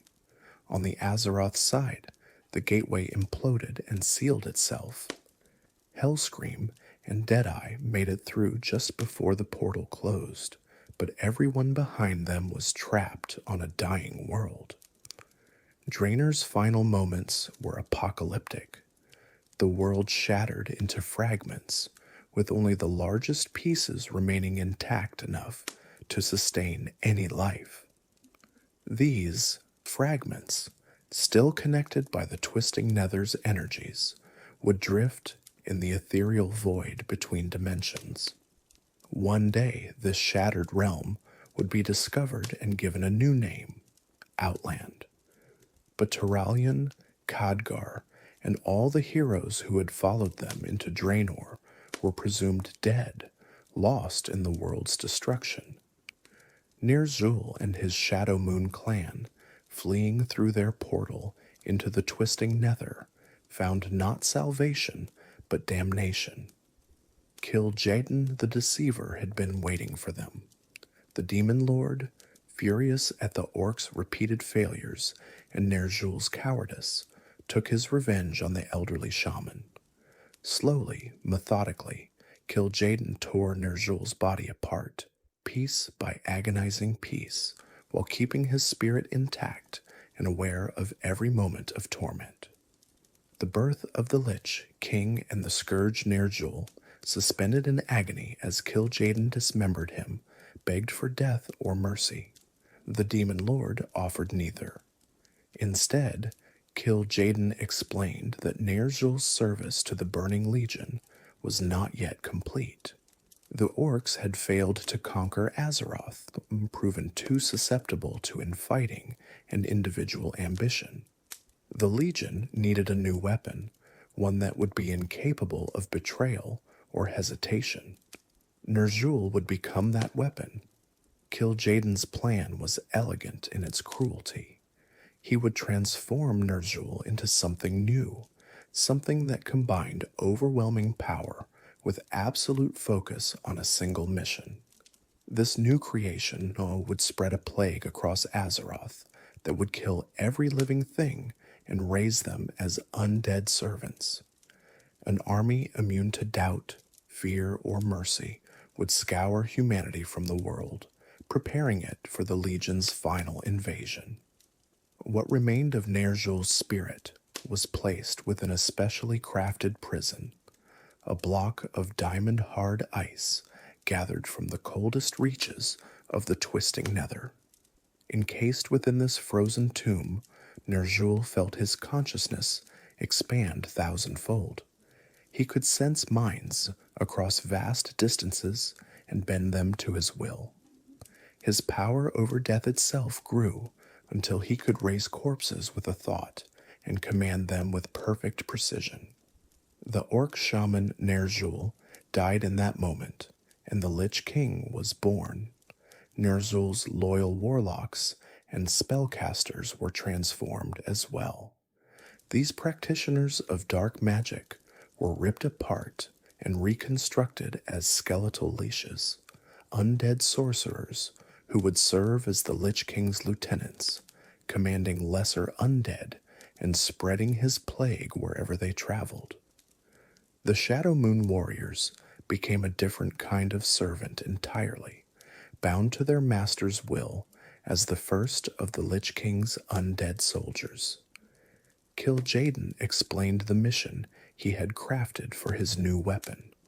The Lich King would be sent to Azeroth, where he would begin spreading a plague of undeath across the human kingdoms of Lordaeron. All who died from this plague would rise as undead, their spirits bound eternally to the Lich King's iron will. With each death, the Lich King's power and army would grow until eventually all of humanity would serve him in death. Once this task was complete, Kil'jaeden promised Ner'zhul would be freed from his imprisonment and granted a new living body. The Lich King was agreeable and seemingly eager to fulfill his purpose. However, Kil'jaeden remained suspicious of Ner'zhul's loyalty after his past betrayals. To ensure the Lich King's obedience, Kil'jaeden assigned a group of demons to oversee him. The Nathrazim Dreadlords, vampiric demons skilled in manipulation and cruelty, would watch the Lich King constantly and punish any disobedience. Tichondrius the Darkener, most powerful of the Dreadlords, eagerly accepted this mission. He was fascinated by the plague's destructive potential and curious to see what the Lich King could accomplish. Kil'jaeden cast the Lich King's frozen prison back toward Azeroth. The massive crystal streaked across space like a falling star, burning through the atmosphere and smashing into the frozen continent of Northrend. The impact drove the crystal deep into the ice-crowned glacier, burying it within miles of solid ice. The crystal, warped and scarred by its violent descent, came to resemble a throne, and so it would be called the Frozen Throne from that day forward. From his prison within the glacier, the Lich King began to reach out with his vast consciousness. He discovered that his psychic powers could touch the minds of Northrend's native creatures, bending them to his will with ease. Ice trolls, yetis, wendigo, and other beings fell under his control, becoming the first soldiers in his growing army. He commanded them to excavate the glacier around him, creating vast underground chambers and passages within Icecrown itself. As the Lich King mastered his abilities under the Dreadlord's watchful presence, he discovered a small human settlement on the edge of the Dragonblight, a graveyard where dragons came to die. On a whim, he decided to test his most important power, the plague of undeath. Concentrating his will, he sent forth a wave of disease from the frozen throne, guiding it with his mind toward the unsuspecting village. Within 3 days, everyone in the settlement was dead. Their bodies, animated by the plague's dark magic, rose as shambling zombies. The Lich King could feel each individual undead creature's thoughts and sensations as if they were his own. The cacophony of voices in his mind was overwhelming at first, but he soon learned to manage thousands of undead servants simultaneously, directing each one with a fraction of his consciousness. More importantly, he discovered that each undead he created made him stronger, as if their death fed his power. Over the following months, the Lich King continued his experiments. Every human inhabitant of Northrend fell to the plague and rose again as undead servants. His army grew daily, and his power expanded with it. The underground complex within Icecrown became a massive citadel, housing tens of thousands of undead warriors, all awaiting their master's command. The time was approaching for the true test of the plague's power against the civilized kingdoms of the south. Meanwhile, in the war-torn south, the scattered remnants of the horde struggled for survival. Grom Hellscream and his Warsong clan managed to evade capture, living as nomadic raiders in the wilderness. However, most orcs were eventually rounded up and placed in the growing network of internment camps. The camp's wardens noticed a disturbing change in their prisoners. The orcs were becoming increasingly lethargic and listless, losing all interest in fighting or even eating properly. Archmage Antonidas of Dalaran studied this phenomenon extensively. He theorized that the orcs' lethargy was not a disease, but withdrawal from demonic corruption. For generations, the orcs had been infused with demonic energies through Manaroth's blood and warlock magic. Cut off from these corrupting influences, their bodies and spirits were struggling to return to normal, much like an addict deprived of drugs. Antonidas concluded that the orcs' cure would need to be spiritual rather than physical, but he had no idea how to accomplish such a thing. In one of the internment camps, near the fortress of Durnhold, the camp's overseer, Edelas Blackmore, had been conducting his own experiment. 19 years earlier, he had discovered an orc infant left to die in the wilderness after his parents were murdered. Instead of killing the child, Blackmore had raised him as a slave, teaching him tactics, philosophy, and combat. This orc, whom Blackmore named Thrall, had been trained as a gladiator and educated as a tool Blackmore intended to use to control the interned orcs. Thrall, despite his harsh upbringing, grew into a powerful and intelligent orc. He learned to read and write human languages, studied military history and strategy, and became a formidable warrior. However, he also developed a powerful desire for freedom and a deep curiosity about his own people. When he finally discovered that the mighty race he had heard stories about were now imprisoned in camps, broken and listless, he was devastated. However, he also learned about Orgrim Doomhammer, the last war chief, who had escaped captivity and gone into hiding. Thrall made the dangerous decision to escape from Blackmore's control.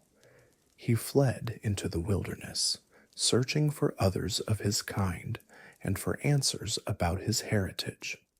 His journey led him first to Grom Hellscream and the Warsong clan.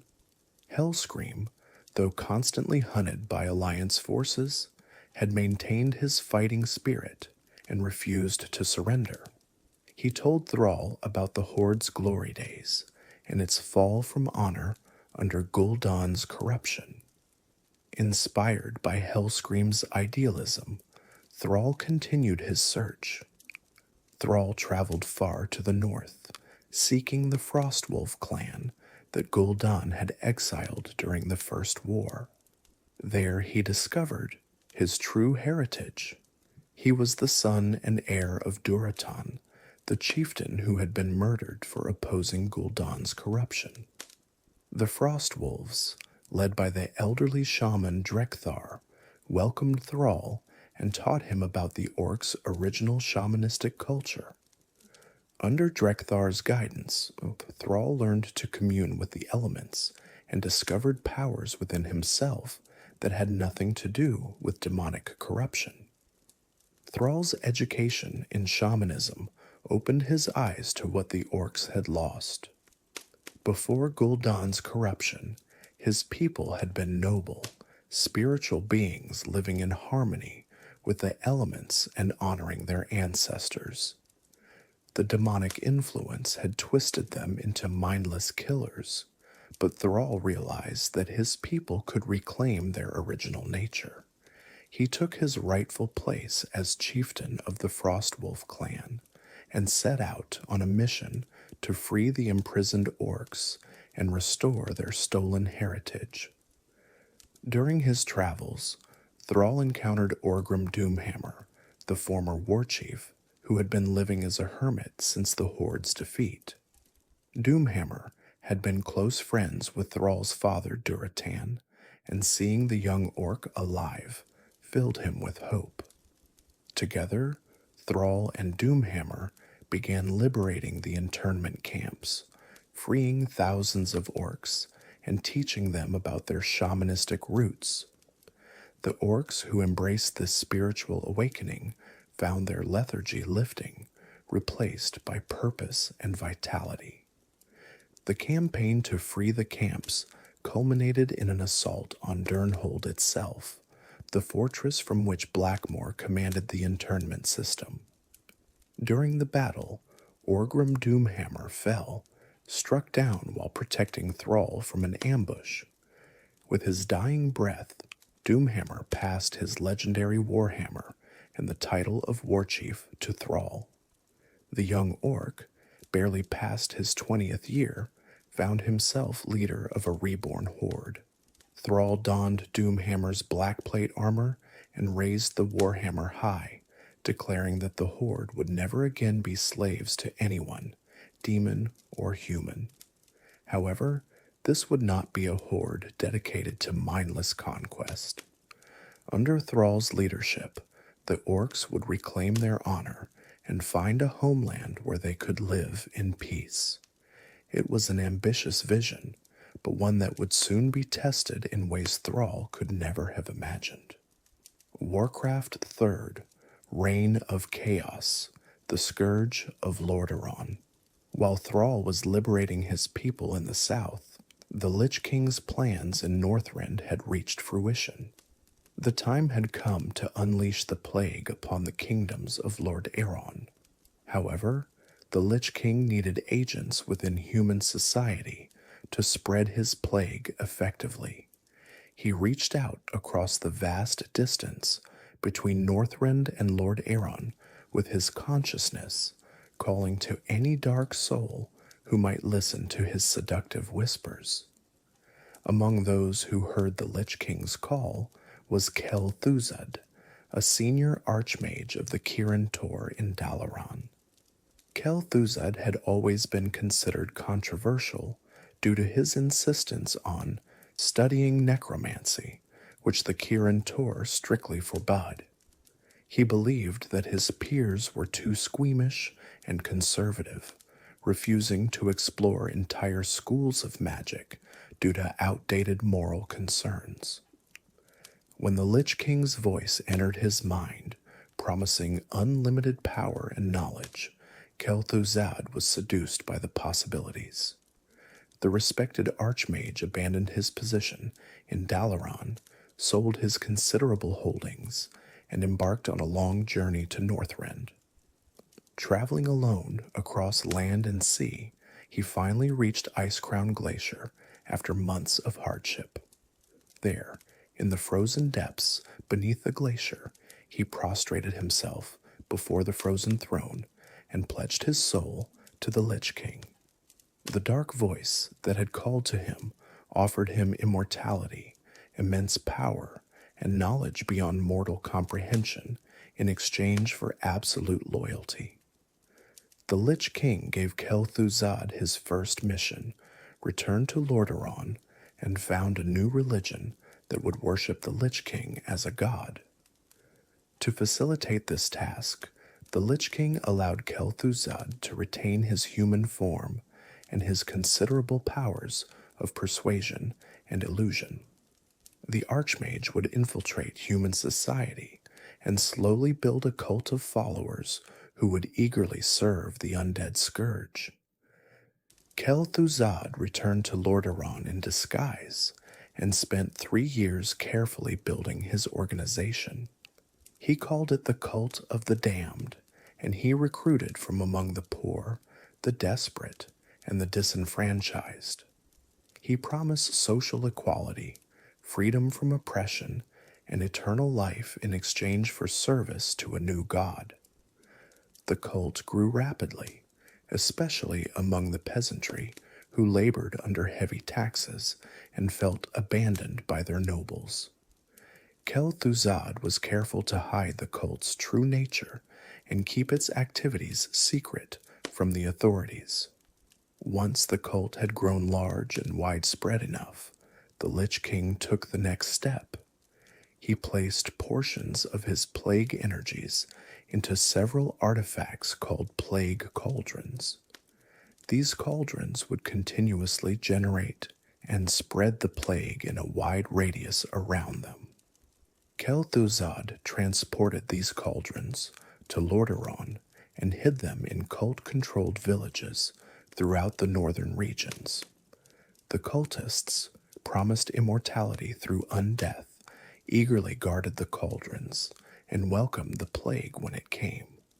The plague began spreading through northern Lordaeron's villages with terrifying speed. Entire communities died within days, and the dead rose as zombies that hungered for living flesh. Panic spread through the kingdom as reports of undead attacks reached the capital. Uther the Lightbringer and his paladins investigated these incidents, seeking a cure or a way to stop the plague's spread. However, every village they reached was either already dead or too contaminated to save. Prince Arthas, son of King Tirisfal and heir to Lordaeron's throne, joined the investigation. The young prince was a talented paladin, trained by Uther himself, and he was determined to save his people from this mysterious threat. Arthas and Uther discovered the cult of the damned and learned about the plague cauldrons, but destroying individual cauldrons did not stop the plague's spread. For every cauldron they found, there seemed to be 2 more hidden somewhere else.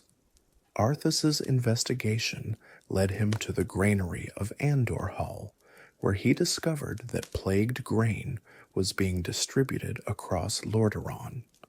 The cult had contaminated the food supply, ensuring that the plague would reach even distant regions that had no direct contact with infected individuals.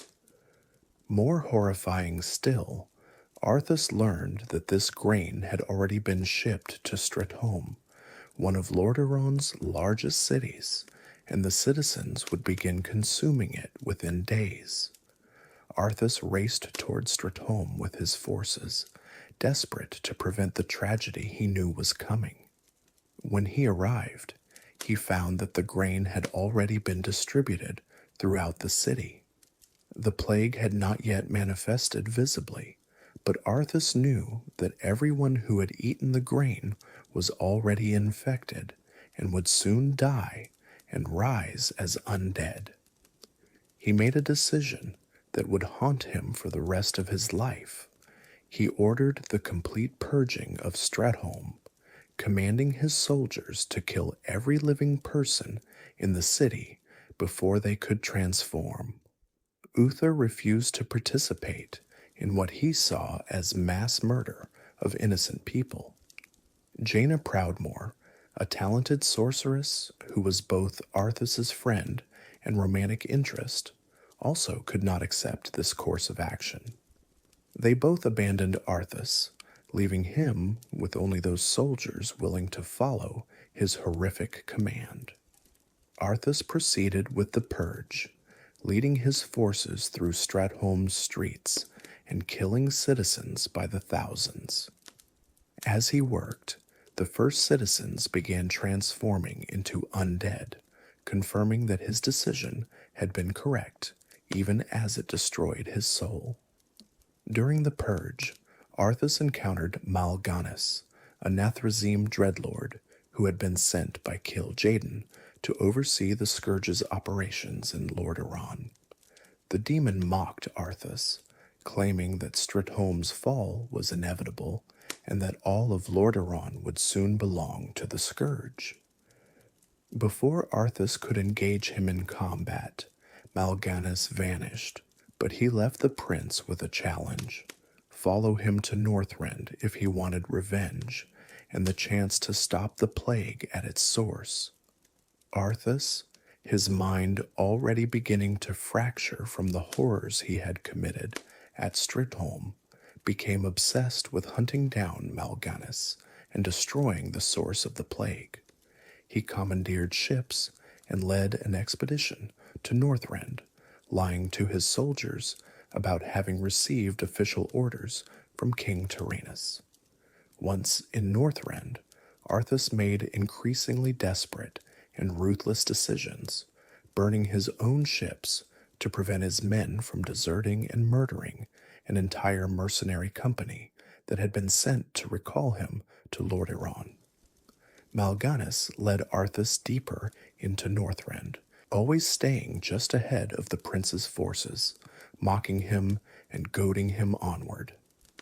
Eventually, Arthas found what he had been searching for, a sword of immense power encased in ice. Local legends spoke of Frostmourne, a cursed blade that would grant its wielder the power to defeat any enemy. Arthas, beyond caring about curses or consequences, shattered the ice and claimed the rune blade for himself. The moment Arthas grasped Frostmourne's hilt, his soul was torn from his body and trapped within the blade. The Lich King's influence, which had been subtly guiding Arthas toward this moment from the beginning, flooded into the empty shell that remained. Arthas was transformed into a Death Knight, the Lich King's greatest champion. His last shreds of humanity and conscience were burned away, replaced by an iron will to serve his new master. Arthas did indeed find and defeat Mal'Ganis, just as Frostmourne had promised. However, the victory brought him no satisfaction or closure. He was now the Lich King's tool, and his purpose was to return to Lordaeron and destroy everything he had once sworn to protect. Arthas sailed back home, arriving to find that he had been declared dead and that his father had spent months grieving for his lost son. King Tyrannus held a ceremony welcoming his son home, not knowing what Arthas had become. During the ceremony, Arthas approached his father as if to embrace him. Instead, he drove Frostmourne through the king's heart, murdering the man who had loved and raised him. With King Tyrannus dead, Arthas led the Scourge through Lordaeron's capital, slaughtering the population and raising them as undead. The greatest kingdom of humanity fell in a matter of days. Among the victims of Arthas's rampage was Uther the Lightbringer himself. The legendary paladin stood against his former student, trying to reach whatever remained of the young man he had trained. However, Arthas felt nothing but cold contempt for his former master. Their battle was brief but devastating, and Uther fell to Frostmourn's cursed blade. With Uther's death, one of the few forces in Lordaeron capable of standing against the Scourge was extinguished. However, Arthas's mission was not yet complete. The ghost of Quel'Thuzad, who had been killed earlier in the campaign, appeared before Arthas with instructions from the Lich King. Quel'Thuzad needed to be resurrected as a lich so he could perform a crucial ritual, but his resurrection required a source of immense magical power. Though only such source within reach was the Sunwell of Quel'Thalas, the sacred fountain that had sustained the High Elves for nearly 7,000 years. The fall of Quel'Thalas and resurrection of Quel'Thuzad Arthas turned his undead army northward and marched toward Quel'Thalas, the high elven kingdom that had stood unconquered for millennia. The High Elves, having seceded from the Alliance years earlier, were unprepared for an attack of this magnitude. Their magical defenses, designed to repel demons and trolls, proved woefully inadequate against the Scourge's relentless assault. Sylvanas Windrunner, the Ranger General of Silvermoon and commander of the Elven military, fought desperately to stop Arthas's advance. She deployed every tactic at her disposal, using the forests themselves as weapons and conducting guerrilla warfare against the undead forces. For weeks, she delayed the Scourge's march, making Arthas pay for every mile he advanced. However, the undead had an advantage that living armies lacked.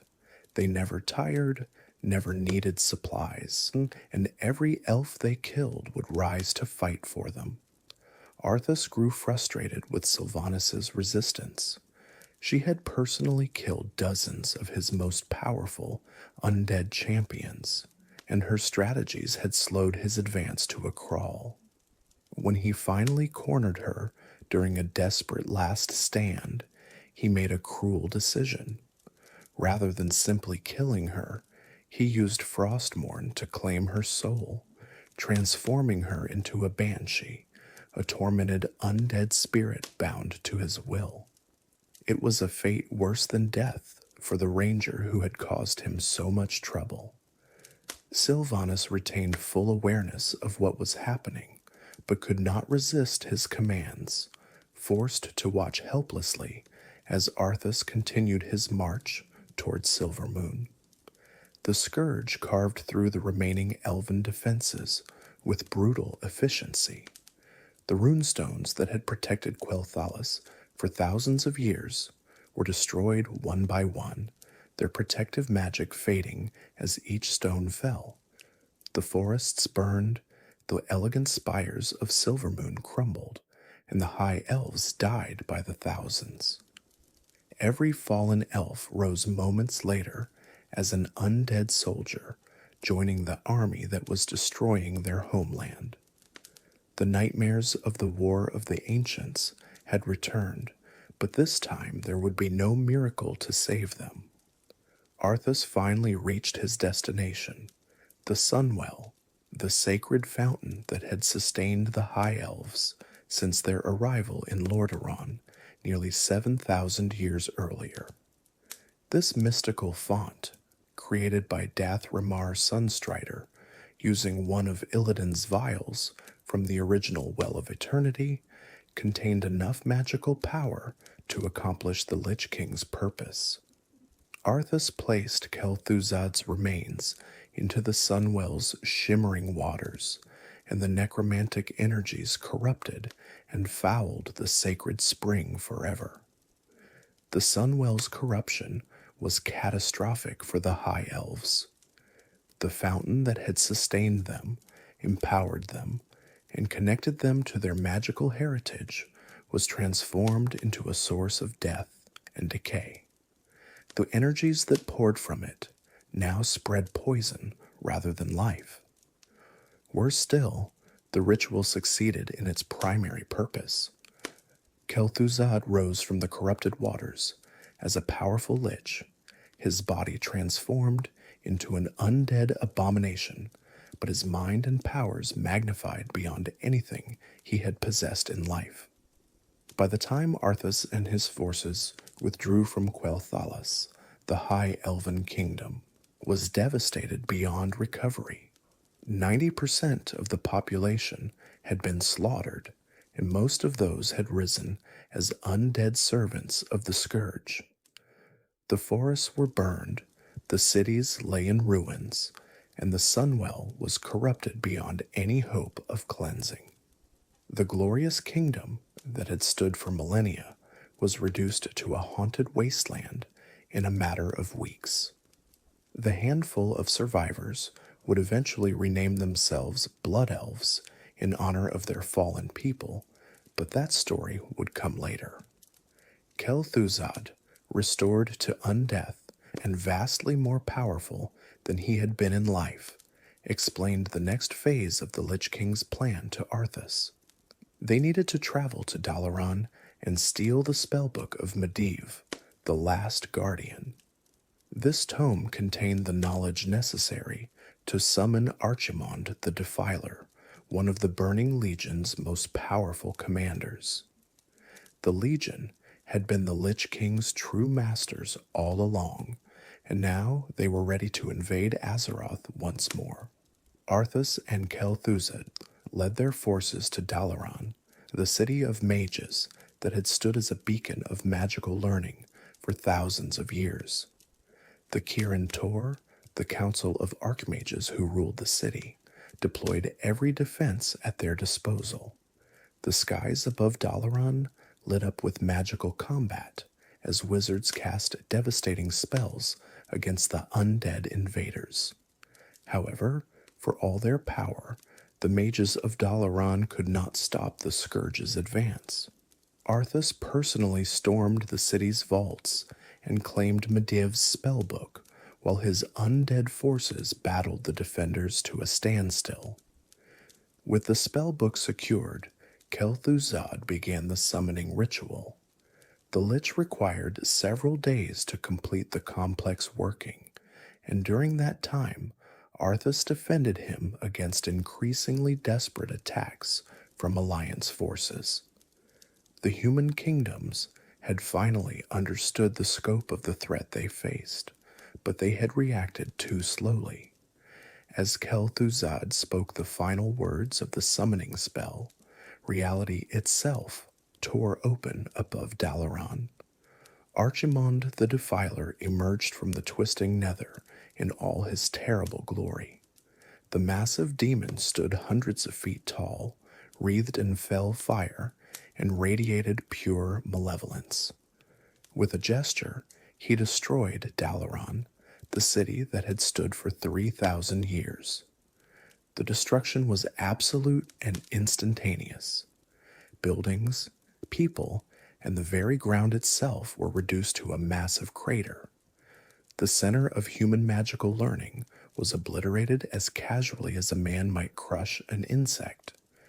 However, Dalaran's destruction was merely the beginning. Archimond had been summoned with a specific purpose, to destroy Nordrassil, the world tree of the Night Elves. If the world tree fell, the Night Elves would lose their immortality, and more importantly, the protective barrier it provided would collapse. With Nordrassil destroyed, the Burning Legion would have unimpeded access to Azeroth, and this time there would be no well of eternity to collapse and drive them back. The demons would remain until they had consumed all life on the planet. Thrall's journey and the flight to Kalimdor. While the eastern kingdoms burned under the Scourge's assault, events in the west were unfolding that would prove crucial to Azeroth's survival. Thrall, having successfully liberated most of the interned Orcs and begun teaching them their shamanistic heritage, found his people under constant harassment from Alliance forces. The human kingdoms viewed the freed orcs as a mortal threat and were determined to round them up or exterminate them entirely. During this chaotic period, a mysterious prophet began appearing to Thrall. This robed figure spoke in riddles and warnings, urging the war chief to lead his people across the sea to the west, to a continent called Kalimdor. The prophet claimed that terrible darkness was coming, that Lord Aeron would fall, and that the only salvation for the orcs lay in following his guidance. Thrall, troubled by visions and sensing truth in the prophet's words, made the momentous decision to trust this stranger. The Horde constructed a fleet of ships and set sail across the Great Sea, leaving the eastern kingdoms behind. The journey was perilous, and storms scattered the fleet across the ocean. When they finally made landfall on Kalimdor's shores, Thrall found his forces separated and stranded in an arid region. His first priority was locating his scattered warriors and establishing a secure foothold in this new land. As Thrall explored Kalimdor, he encountered the Tauren, a race of massive humanoids with bovine features who lived as nomadic hunters on the plains. The Tauren were engaged in a desperate struggle against the Centaur, savage raiders who had terrorized them for generations. The Centaur were the offspring of a union between the Earth Princess Theradras and Zeatar, son of the demigod Cenarius, and they had inherited neither parents' nobility or wisdom. Thrall, seeing the Tauren's plight, made a decision that would define his leadership. His new horde would not be conquerors who preyed on the weak. Instead, they would be protectors of the oppressed, defenders of those who had no other hope. Thrall led his warriors in battle against the Centaur, and together with the Tauren, they inflicted such a devastating defeat that the Centaur fled the region entirely. For the first time in living memory, the Tauren were free from constant attacks. The Tauren chieftain, Cairn Bloodhoof, was overwhelmed by Thrall's generosity and honor. He had expected the orcs to be monsters based on stories from the eastern kingdoms, but instead he found a kindred spirit in Thrall. The two leaders formed a deep friendship, and Cairn pledged that the Tauren would join the Horde. With this alliance secure, Cairn's people traveled west into the fertile grasslands of Mulgore, where they would establish their capital city of Thunder Bluff atop a series of massive plateaus. While Thrall was building his new horde, the prophet appeared again with more urgent warnings. The Burning Legion was coming to Kalimdor, the prophet explained, and the mortal races would need to unite or face extinction.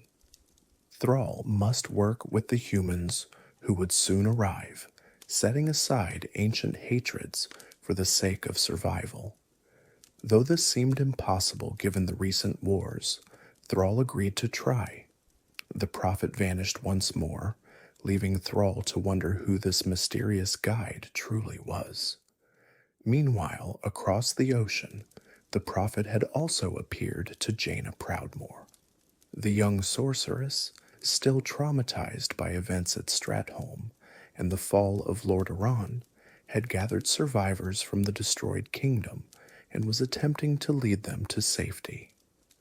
The prophet urged her to take these refugees across the sea to Kalimdor, where they might have a chance at survival. Jaina, having witnessed firsthand the Scourge's devastation, understood that remaining in the eastern kingdoms meant certain death. Jaina commandeered every ship she could find and led her people on the long voyage west. Her fleet, like Thrall's before it, was battered by storms and scattered across the ocean. When they finally reached Kalimdor's shores, Jaina found her forces depleted and exhausted. They established a settlement on an island they named Theramore, working desperately to build defenses and establish farms before their supplies ran out. The arrival of humans in Kalimdor did not go unnoticed by the land's native inhabitants. The Night Elves, who had lived in isolation for 10,000 years, were shocked to discover that the world beyond their forests was populated by what they considered primitive, short-lived races. More troubling still, these newcomers were cutting down trees and disrupting the natural balance that the Night Elves had carefully maintained since the Sundering. The Night Elves awaken and the Third War begins. Tyrande Whisperwind, the High Priestess of Elune, who had fought in the War of the Ancients 10 millennia earlier, now led the Night Elf civilization. She commanded the Sentinels, an all-female military force that had guarded Kalimdor throughout the long vigil. When reports reached her of strange green-skinned creatures cutting down trees in Ashenvale Forest, she dispatched sentinels to investigate and drive the intruders away. The sentinels encountered Grom Hellscream and his Warsong clan. Thrall had sent Hellscream to gather lumber needed for constructing permanent buildings for the Horde's new capital, which Thrall planned to name Orgrimmar in honor of Orgrim Doomhammer. However, Hellscream quickly became obsessed with the thrill of battle against these fierce elven warriors. He pushed deeper into the forest, ignoring Thrall's orders to exercise restraint and maintain peace. The conflict escalated when Cenarius himself emerged from the forest depths to confront Hellscream. The ancient demigod had fought against the Burning Legion during the War of the Ancients, and he recognized the demonic taint that still lingered in the Orcs despite Manaroth's supposed defeat. Believing the Orcs to be irredeemable servants of the Legion, Cenarius attacked with the full fury of nature itself. Grom Hellscream found himself hopelessly outmatched against Cenarius and his ancient powers. The demigod's magic was beyond anything Hellscream had encountered, and his forest guardians seemed endless in number. Desperate and facing certain defeat, Hellscream made a terrible choice. When a demon appeared and offered him power in exchange for service, Hellscream accepted, drinking from a corrupted fountain that contained Manaroth's blood. The blood curse that Thrall had worked so hard to break was renewed instantly. Hellscream and his warriors transformed back into the mindless killing machines they had been under Gul'dan's control. Their eyes turned red, their skin darkened to a sickly green, and their muscles swelled with demonic power. In this enhanced state, Hellscream succeeded in killing Cenarius, a deed that should have been impossible for any mortal. The demigod's death sent shockwaves through the Night Elf civilization and corrupted a large section of Ashenvale Forest. When Thrall learned what Hellscream had done, he was devastated. Everything he had worked for, the spiritual redemption of his people and their freedom from demonic slavery, seemed to have been for nothing. However, Thrall refused to give up on his oldest friend and mentor. With the prophet's guidance, Thrall tracked down Manaroth himself, the pit lord who had first cursed the Orcs on Draenor decades earlier. In a remote canyon, Thrall and Hellscream confronted Manaroth. The massive demon mocked them, claiming that the Orcs would always be his slaves and that their corruption was eternal. However, Thrall had prepared for this moment. In a final act of redemption, Grom Hellscream channeled all his rage and strength into one devastating attack. He buried his axe, Scourgehowl, deep into Manaroth's chest. The Pit Lord exploded in a burst of fell energy, and the blast killed Hellscream even as it destroyed the demon. With Manaroth's death, the blood curse was finally broken completely and permanently. All orcs across Azeroth felt the demonic taint lift from their souls like a suffocating weight being removed. For the first time in decades, the orcs were truly free. Thrall mourned his friend deeply, but he also honored Hellscream's sacrifice. Grom Hellscream had been the first to drink the blood and enslave his people, and he had become the one whose death freed them. It was a fitting, if tragic, end to his story. While the orcs were dealing with their internal struggles, the night elves faced a crisis of their own.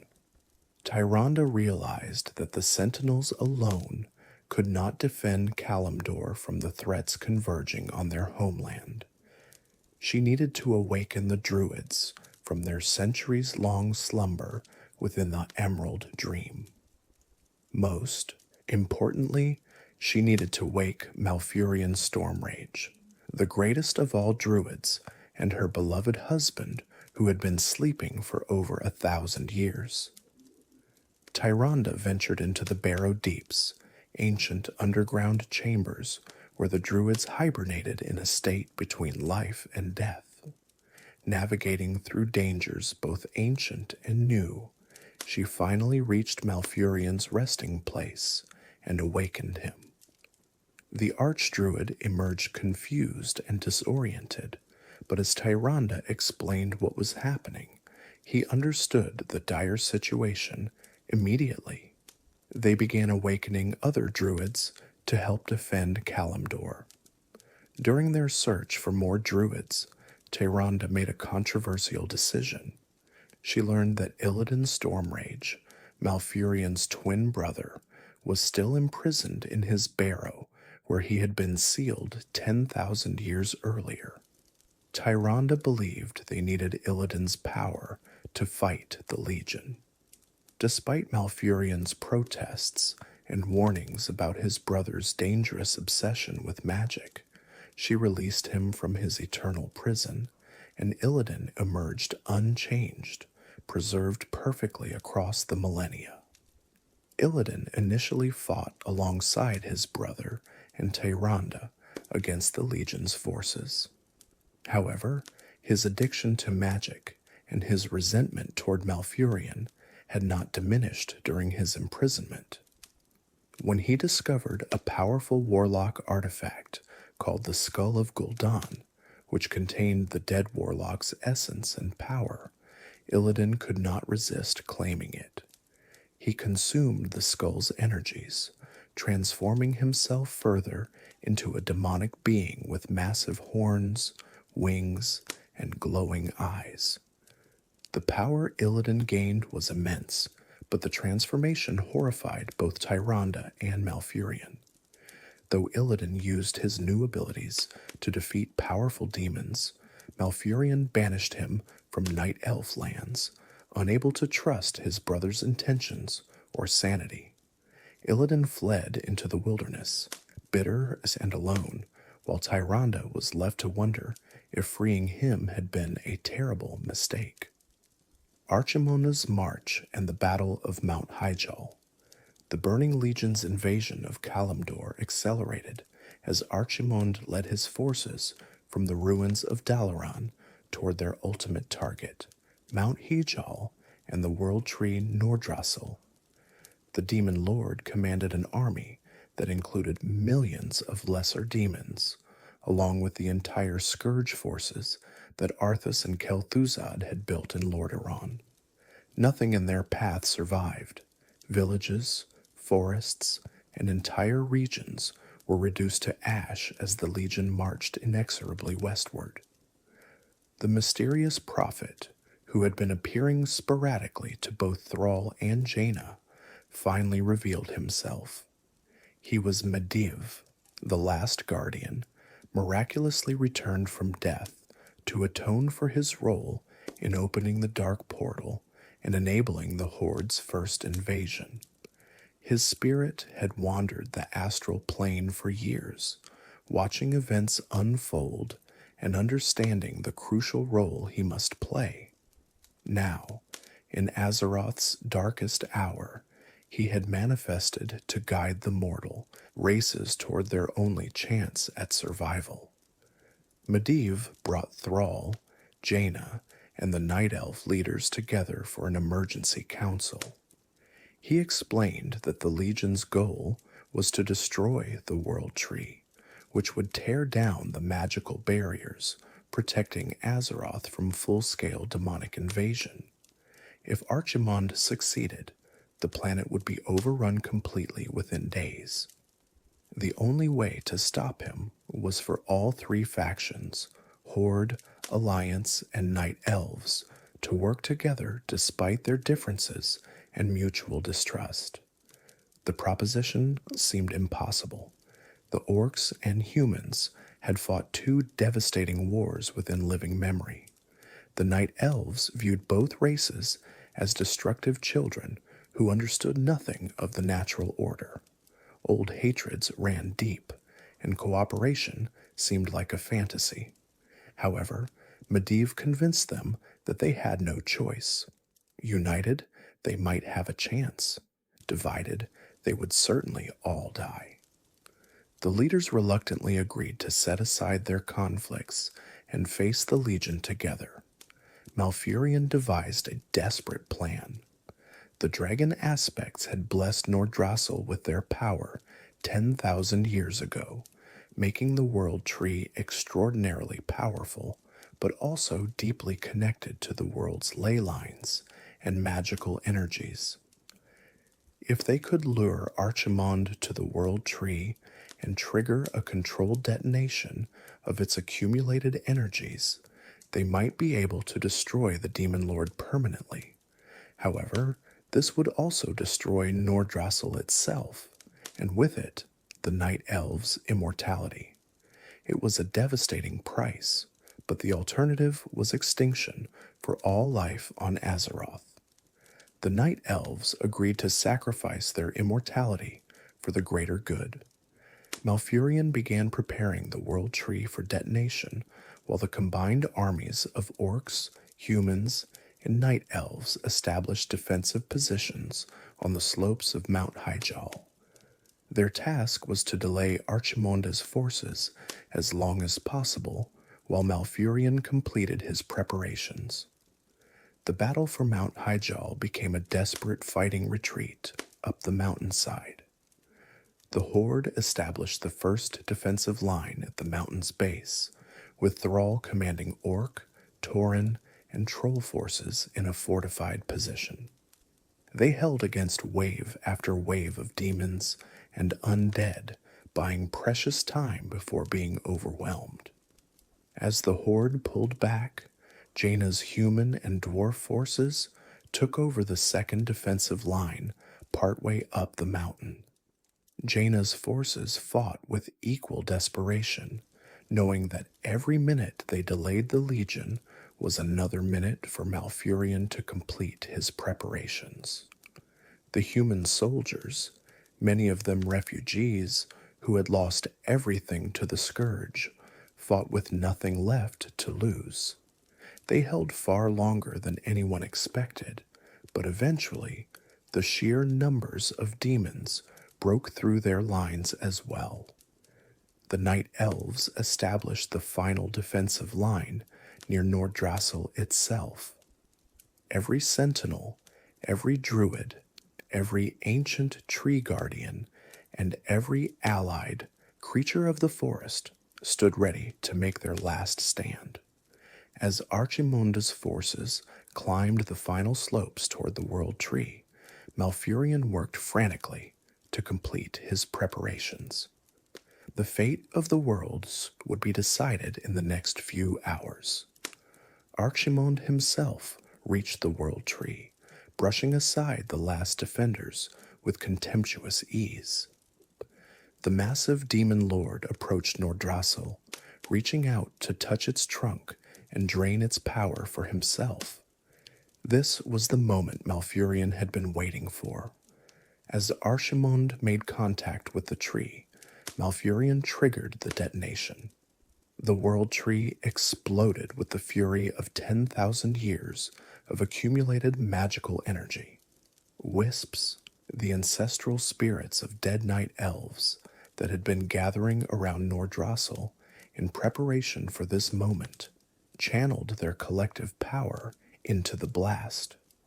The explosion engulfed Archimonde completely, and the demon lord's physical form was annihilated instantly. His death scream echoed across the mountain as he was torn apart by forces beyond even his power to withstand. With their commander destroyed, the Burning Legion's invasion force collapsed. Demons fled back through whatever portals they had used to reach Azeroth, and the Scourge forces, cut off from the Lich King's distant control, scattered into the wilderness. The Battle of Mount Hyjal was won, though at a terrible cost. Nordrassil was shattered, its trunk split, and its branches blackened. The Night Elves had lost their immortality, just as they had known they would. However, they had saved the world. The combined forces of orcs, humans, and night elves had accomplished what seemed impossible. They had defeated the Burning Legion's third invasion and driven Archimonde himself back to the twisting nether. Medivh's plan had succeeded, and his spirit finally found peace, departing from the world one final time with his task complete. Warcraft III, the Frozen Throne, Illidan's quest, and Arthas' ascension. In the aftermath of the Battle of Mount Hyjal, the world began dealing with the consequences of the Third War. Millions were dead, entire kingdoms had fallen, and ancient civilizations had been shattered. The survivors faced the monumental task of rebuilding, while also navigating complex new political realities. However, in distant corners of the world, events were unfolding that would reshape Azeroth's future once more. Illidan Stormrage, exiled by his brother and shunned by his people, wandered the shattered landscape seeking purpose and power. The Demon Lord Kil'jaeden, Sargeras' second-in-command in the Burning Legion, appeared before Illidan with a proposition. The Lich King, Kil'jaeden explained, had grown too powerful and was beginning to resist the Legion's control. Ner'zhul's consciousness, still present within the Lich King's merged being, was asserting its independence. Kil'jaeden needed someone to destroy the Lich King before he became a threat to the Legion itself. In exchange for destroying the Lich King and the frozen throne that imprisoned him, Kil'jaeden promised Illidan ultimate power and a place among the Legion's commanders. Illidan, seeing an opportunity to prove himself and gain the strength he had always craved, accepted. He needed a weapon powerful enough to destroy the frozen throne, and he knew exactly where to find one. The tomb of Sargeras, the same underwater vault that Gul'dan had died trying to plunder years earlier. To reach the tomb, Illidan needed allies. He called upon old debts from highborn families who had been exiled alongside Dathramar 10,000 years earlier. More significantly, he summoned the Naga from their deep ocean cities, led by Lady Vashj, a powerful sea witch who had once served Queen Ashara before the Sundering. The Naga emerged from the depths to serve Illidan. Together with the Naga and his demon powers, Illidan successfully retrieved the Eye of Sargeras from the tomb.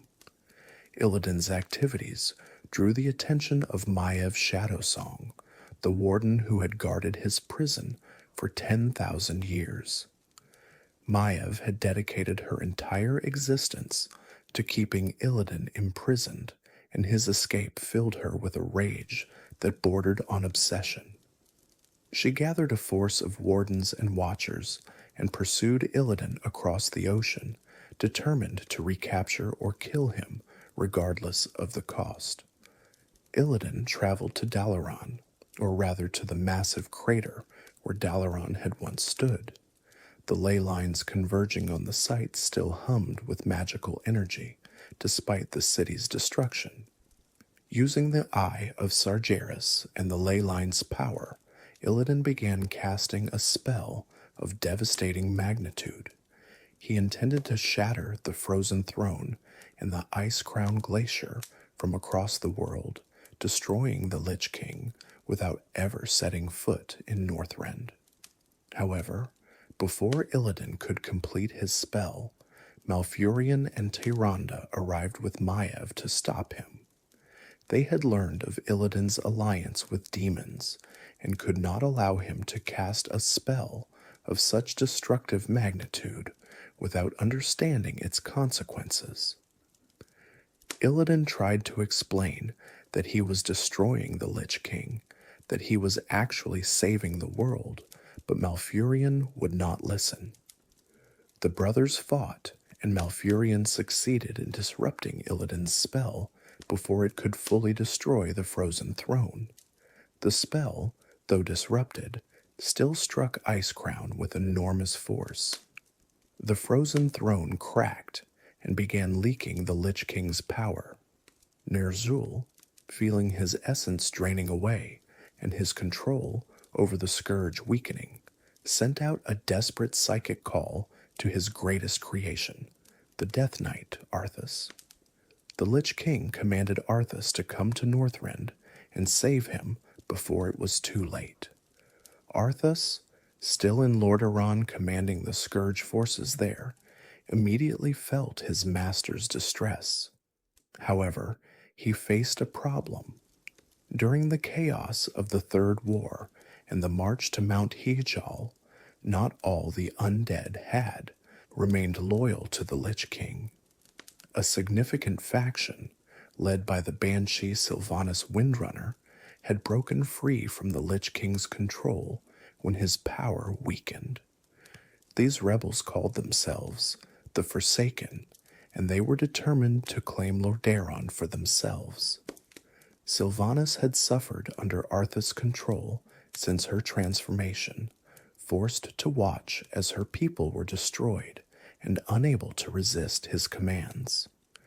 When the Lich King's grip weakened, she seized the opportunity to break free. The Forsaken launched a rebellion, attacking Scourge positions throughout the Plague Lands. Arthas found himself fighting a civil war, even as his master called him to Northrend. Arthas was forced to leave the Scourge in Lordaeron under the command of his lieutenant, the Lich Quel'Thuzad, while he traveled north to answer the Lich King's summons. Sylvanas and her Forsaken seized the opportunity to claim the ruins of Lordaeron's capital city. They built a new stronghold in the sewers beneath the ruined city, which they named the Undercity, and declared themselves independent of both the Scourge and the Lich King. The Forsaken's rebellion was complicated by the presence of the Dreadlords. These Nethrezim demons, who had been sent by Kil'jaeden to oversee the Scourge's operations, remained in Lordaeron attempting to maintain control. Sylvanas fought a cunning campaign against them, playing them against each other and manipulating a human commander named Garithos, who led the last surviving Alliance forces in the region. Sylvanas succeeded in defeating the Dreadlords through deception and strategic brilliance. She convinced one Dreadlord, Varimathras, to betray his brothers in exchange for his life. With Varimathras's help, she killed the other Dreadlords and secured control over the Plague Lands. The Forsaken had carved out their own nation from the ruins of Lordaeron, and Sylvanas ruled as their Dark Lady, dedicated to gaining revenge against Arthas for what he had done to her and her people. Meanwhile, Arthas reached Northrend to find that Illidan had beaten him there. The demon hunter, having fled to Outland after his spell was disrupted, had gathered new forces and launched a proper invasion of Northrend. Illidan commanded both his Naga forces under Lady Vashj and a new ally, Prince Quel'Thalas Sunstrider and his Blood Elves. The Blood Elves were survivors of Quel'Thalas, who had renamed themselves in honor of their fallen people. Led by the last of the Sunstrider dynasty, they had been driven from the alliance due to prejudice and desperation. Quel'Thalas, seeking any way to help his magic-addicted people, had aligned himself with Illidan in hopes of finding a new source of magical power to replace the corrupted Sunwell. The Blood Elves followed Illidan to Northrend, where they fought to help him destroy the Frozen Throne. The race to Icecrown became a three-way conflict. Arthas led his Scourge forces, loyal undead who remained bound to the gay Lich King. Illidan commanded his Naga and Blood Elves, determined to complete Kil'jaeden's mission. Maiev and her Watchers also arrived in Northrend, obsessed with recapturing Illidan regardless of the larger conflict. The three forces clashed across Northrend's frozen wastes in brutal battles. Arthas proved to be the most determined and ruthless of the three commanders. He allied with the Nerubians, the insectoid race that the Lich King had conquered years earlier. He sacrificed thousands of his own troops to slow Illidan's advance. He employed every dark strategy and cruel tactic at his disposal. Slowly but surely, he fought his way toward Icecrown Glacier, while Illidan's forces were delayed by constant ambushes and harassment. The final confrontation took place at the base of Icecrown Citadel. Arthas and Illidan met in single combat, two of the most powerful beings on Azeroth, clashing in a battle that shook the frozen earth. Illidan wielded his twin warglaives and demonic magic against Arthas' Frostmourne and Death Knight powers. The duel was fierce and evenly matched, but ultimately Arthas prevailed. He struck Illidan down, leaving the demon hunter defeated in the snow. With Illidan's forces scattered and Maiev forced to retreat with her captured prisoner, Arthas ascended the glacier to the Frozen Throne. Using Frostmourne, he shattered the ice encasing the Lich King's helm and armor. As the ice fell away, Arthas heard Ner'zhul's voice one final time, urging him to don the helm and complete their merger. Arthas placed the Lich King's helm upon his head, and in that instant, Arthas and Ner'zhul's spirits fused into a single being. The new Lich King sat upon the Frozen Throne, more powerful than either Arthas or Ner'zhul had been separately. His consciousness encompassed both the Death Knight's ruthless will and the original Lich King's vast necromantic powers. He commanded millions of undead across Azeroth with perfect control. Most importantly, he was now independent of the Burning Legion's control, free to pursue his own dark purposes. The Lich King had become one of the greatest threats Azeroth had ever faced, and he was just beginning to plan his next moves. World of Warcraft era, the world after the Third War. In the years following the Battle of Mount Hyjal and Arthas' ascension to the Frozen Throne, the world of Azeroth gradually stabilized into an uneasy peace. The survivors of the Third War worked to rebuild their shattered civilizations, though the scars left by the conflict would never fully heal. The political landscape had been transformed utterly, with new factions and alliances emerging from the chaos. In Kalimdor, Thrall established the Horde's new capital of Orgrimmar in the harsh land of Durotar, named in honor of his murdered father. The city, built in a canyon with massive gates and towering walls, reflected both the Orcs' warrior heritage and their newfound connection to shamanistic traditions. The Tauren built Thunderbluff atop massive plateaus in Mulgore, a city of tents and wooden structures that swayed in the constant winds.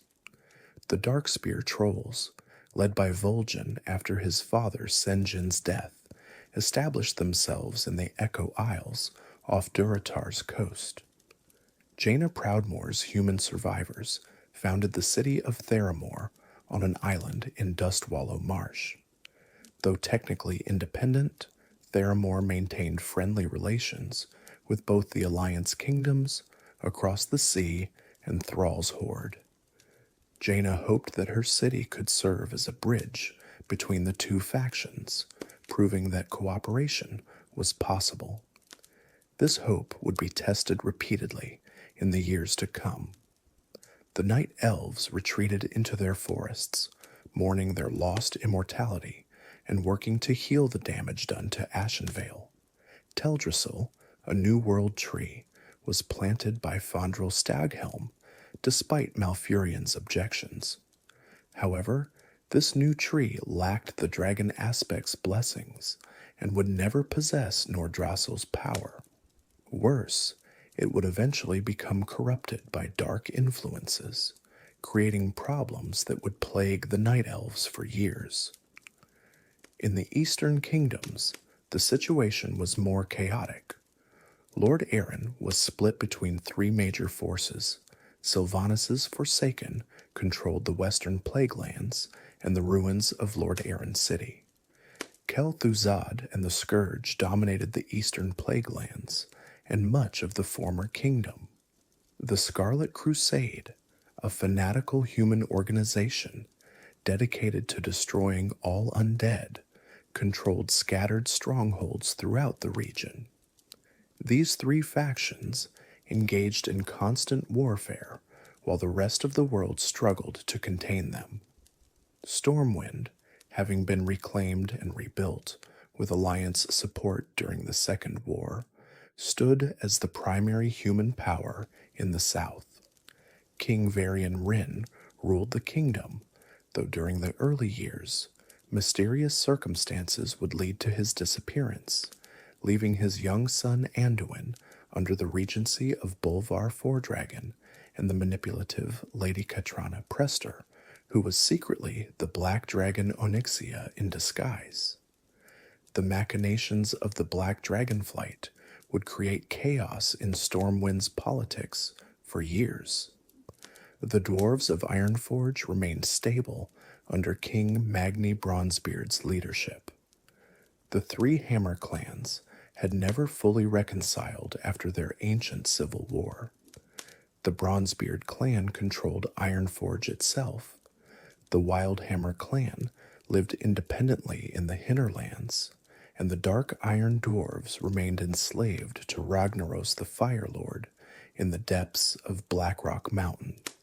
The Dark Iron's plight would eventually lead to significant conflicts as various factions attempted to free them or exploit their situation. The Gnomes faced perhaps the greatest tragedy of any Alliance race. Their home city of Gnomerigan had fallen to a Trogg invasion, and a disastrous decision by High Tinker Gelban Mechatork, advised by the traitorous Sicko Thermoplug, had resulted in the city being flooded with toxic radiation. 80% of the gnomish population perished in the catastrophe, and the survivors were forced to take refuge in Ironforge as guests of the dwarves. The gnomes' humiliation and loss drove them to dedicate themselves to eventually reclaiming their beloved city. The High Elves of Quel'Thalas, now calling themselves Blood Elves, faced their own crisis. The destruction of the Sunwell had left them magically addicted and slowly dying from withdrawal. Prince Quel'Thalas had traveled to Outland with Illidan, seeking a solution to his people's suffering. Those blood elves who remained in Quel'Thalas worked to rebuild their kingdom under Regent Lord Lorthamar Theron, though they were surrounded by enemies on all sides, the Scourge to the south and west, the Amani trolls to the east, and distrust from the alliance that had abandoned them. The political situation was further complicated by the formation of new alliances.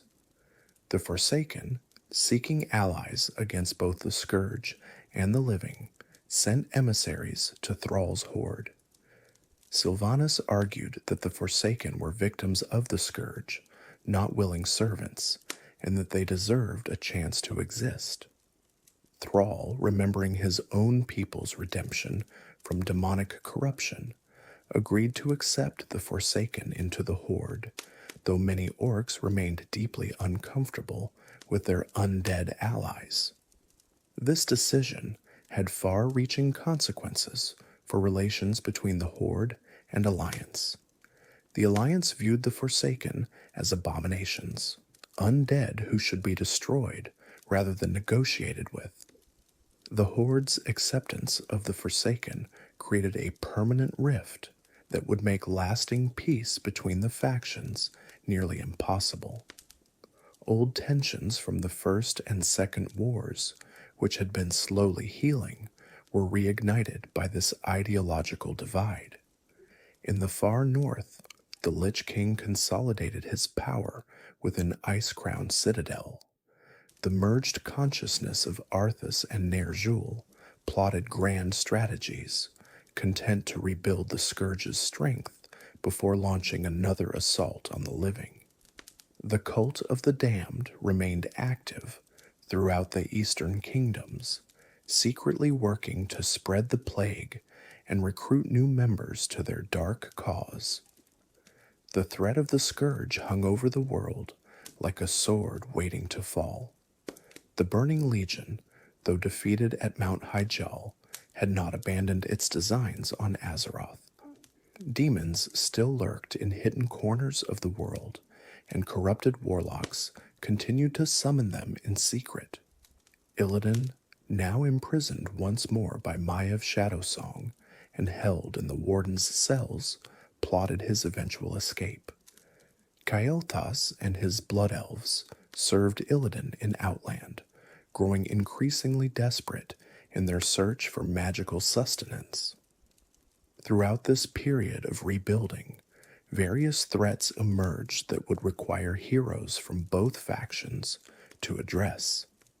The Black Dragonflight, led by the Mad Aspect Deathwing's children, Onyxia and Nefarian, schemed to create a new army of chromatic dragons by combining the essence of all 5 dragonflights.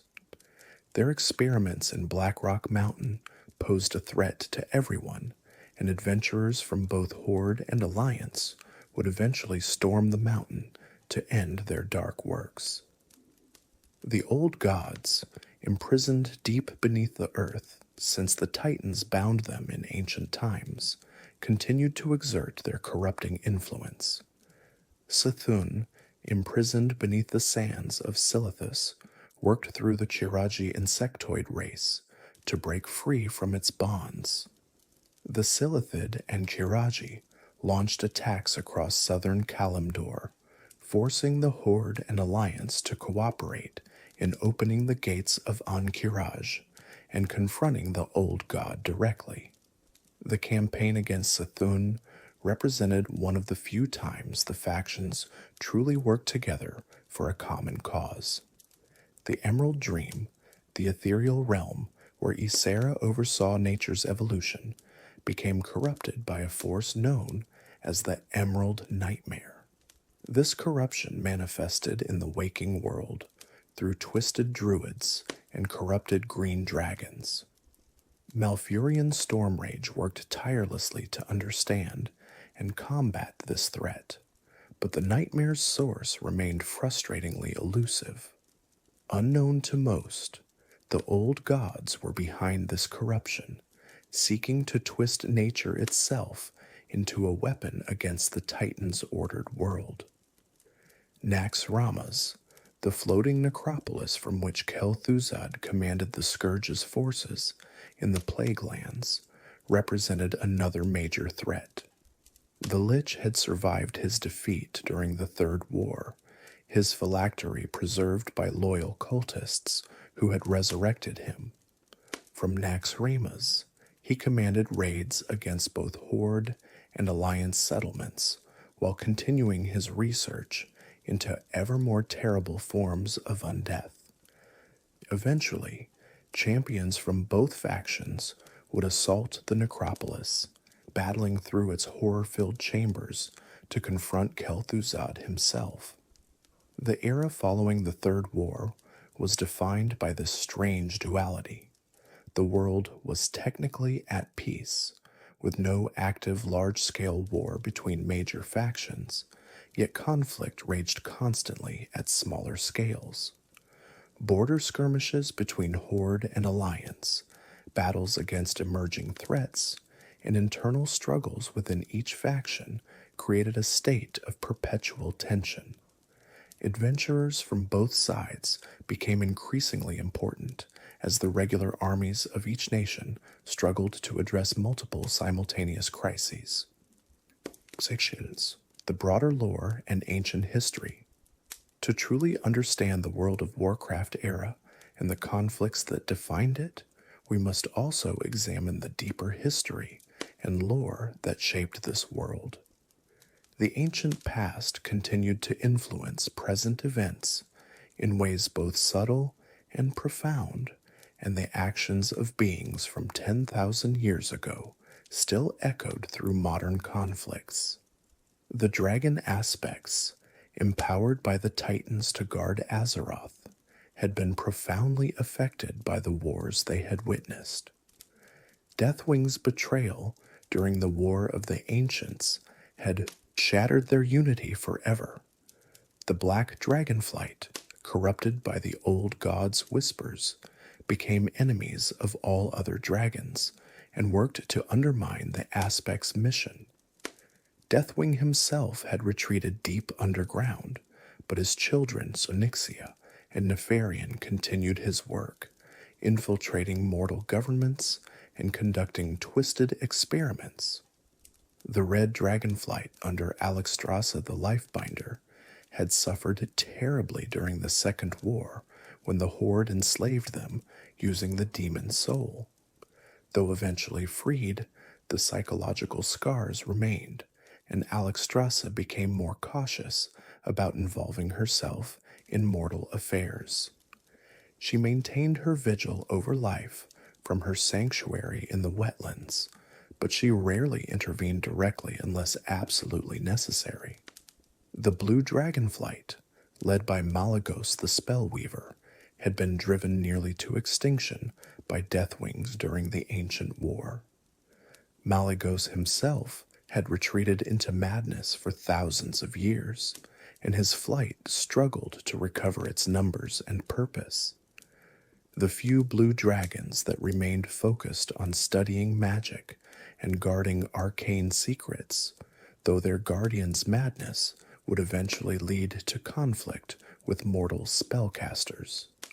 The Bronze Dragonflight under Nozdormu, the Timeless, continued its eternal vigil over the Timeways.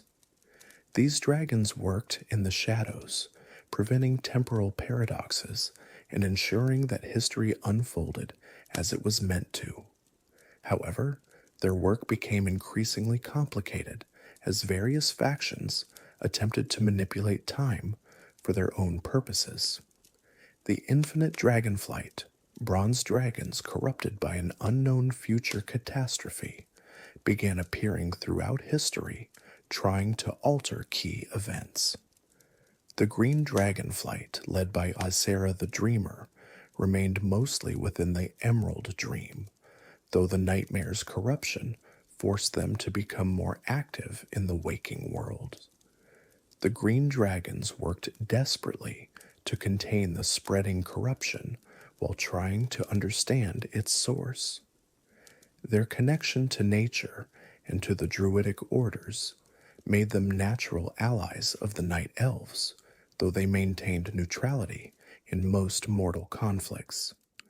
The Titans themselves, absent from Azeroth for tens of thousands of years, had left behind more than just the dragon aspects.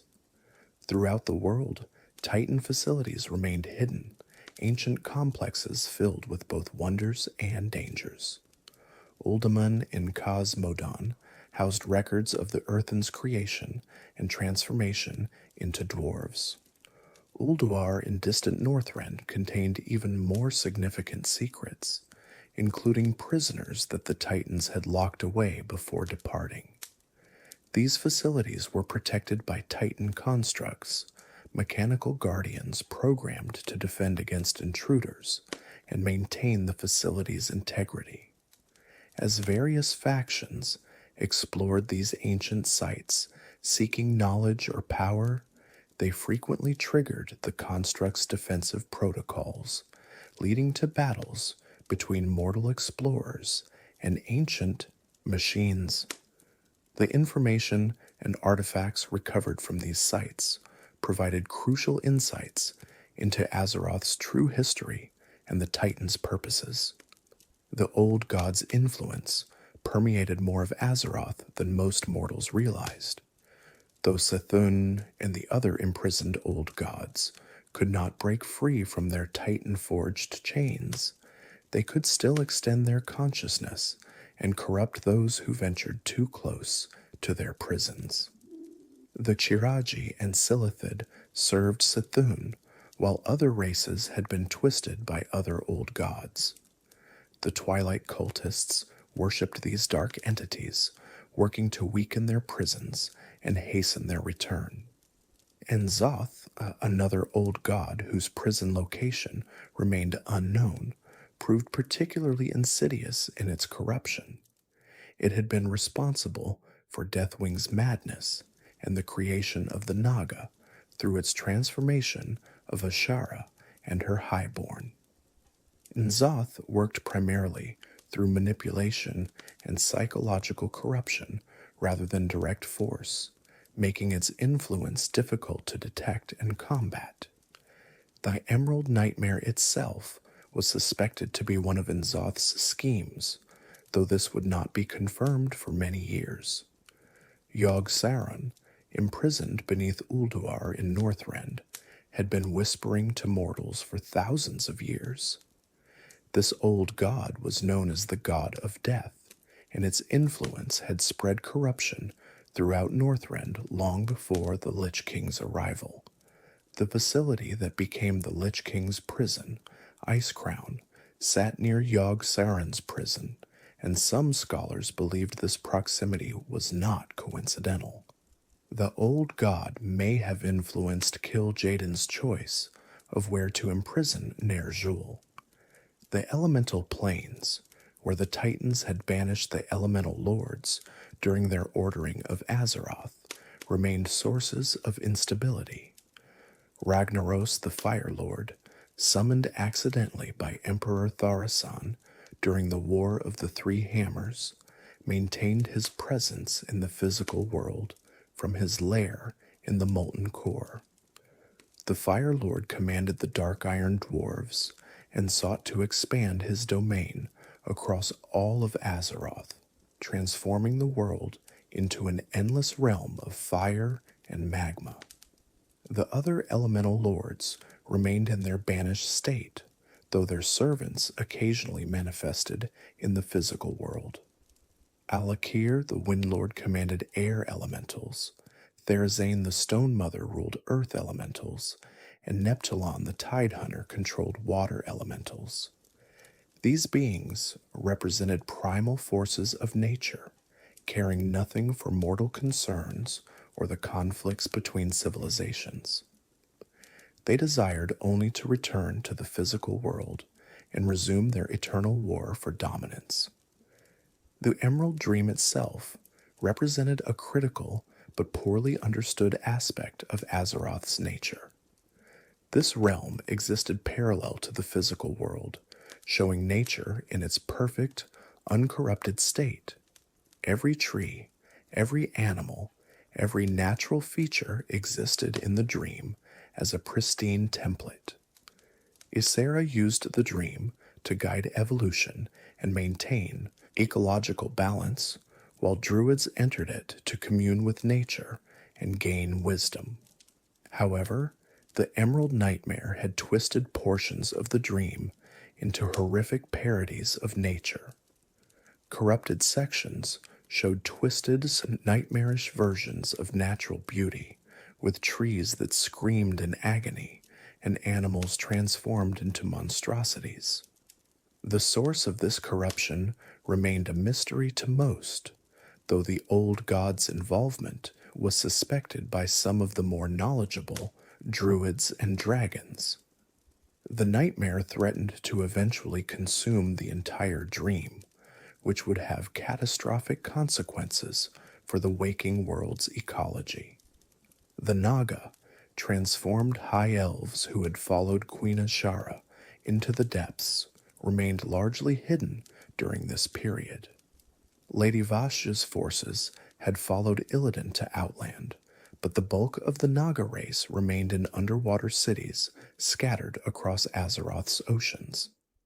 Azshara herself, transformed into a massive and powerful being of terrible beauty, ruled from Nazjatar at the Maelstrom's center. The Naga's goals remained mysterious, but they were clearly building their strength for some future purpose. The troll tribes, scattered across Azeroth and divided into multiple distinct cultures, represented one of the world's oldest mortal races. Before the Night Elves rose to dominance, troll empires had controlled vast territories. The Zandalari, most ancient and noble of troll tribes, maintained their civilization on distant islands and watched their lesser cousins with a mixture of pride and disappointment. The Amani forest trolls of Quel'Thalas, the Gurubashi jungle trolls of Stranglethorn, and the smaller tribes scattered throughout the world all traced their lineage back to the ancient troll empires. Hakar the Soul Flayer, a Loa of terrible power, represented one of the greatest threats from troll civilization. This blood god demanded constant sacrifices and sought to enter the physical world fully, which would have disastrous consequences for all life on Azeroth. The Gurubashi tribe of Zul'Gurub worked to summon Hakar, while the Zandalari attempted to prevent this catastrophe. Eventually, adventurers would need to venture into Zul'Gurub to prevent Hakar's return, fighting through an army of corrupted trolls and their dinosaur guardians. The Furbolg, once noble creatures who lived in harmony with nature, had fallen to corruption in many regions. The Emerald Dream's corruption manifested in the physical world partially through the Furbolg's transformation into savage, mindless killers. Entire tribes had been twisted by dark magic, attacking settlements and travelers without provocation. The Night Elves mourned this corruption of their longtime allies and worked to find a cure, though success remained elusive. Closing reflections and the world moving forward. As we reach the conclusion of this comprehensive journey through Warcraft's history, from the Titan's first ordering of Azeroth to the aftermath of the Third War and the dawn of the World of Warcraft era, we can see how each event, each decision, and each conflict built upon what came before. The world that adventurers first explored when World of Warcraft launched was shaped by 10,000 years of history, by wars between gods and mortals, by betrayals and redemptions, and by the eternal struggle between order and chaos. The Night Elves, once rulers of a vast empire spanning an entire continent, had been reduced to a single forest. their immortality sacrificed to save a world that barely knew they existed. Yet they endured, maintaining their vigil over nature and remembering lessons learned at catastrophic cost. Their warning about magic's dangers had been ignored repeatedly, and each time the consequences had been devastating. The Sundering, the Scourge, the corruption of the Blood Elves, all could be traced back to reckless arcane manipulation. The Orcs, corrupted from noble shamans into demonic warriors, had traveled an almost unbelievable path of redemption.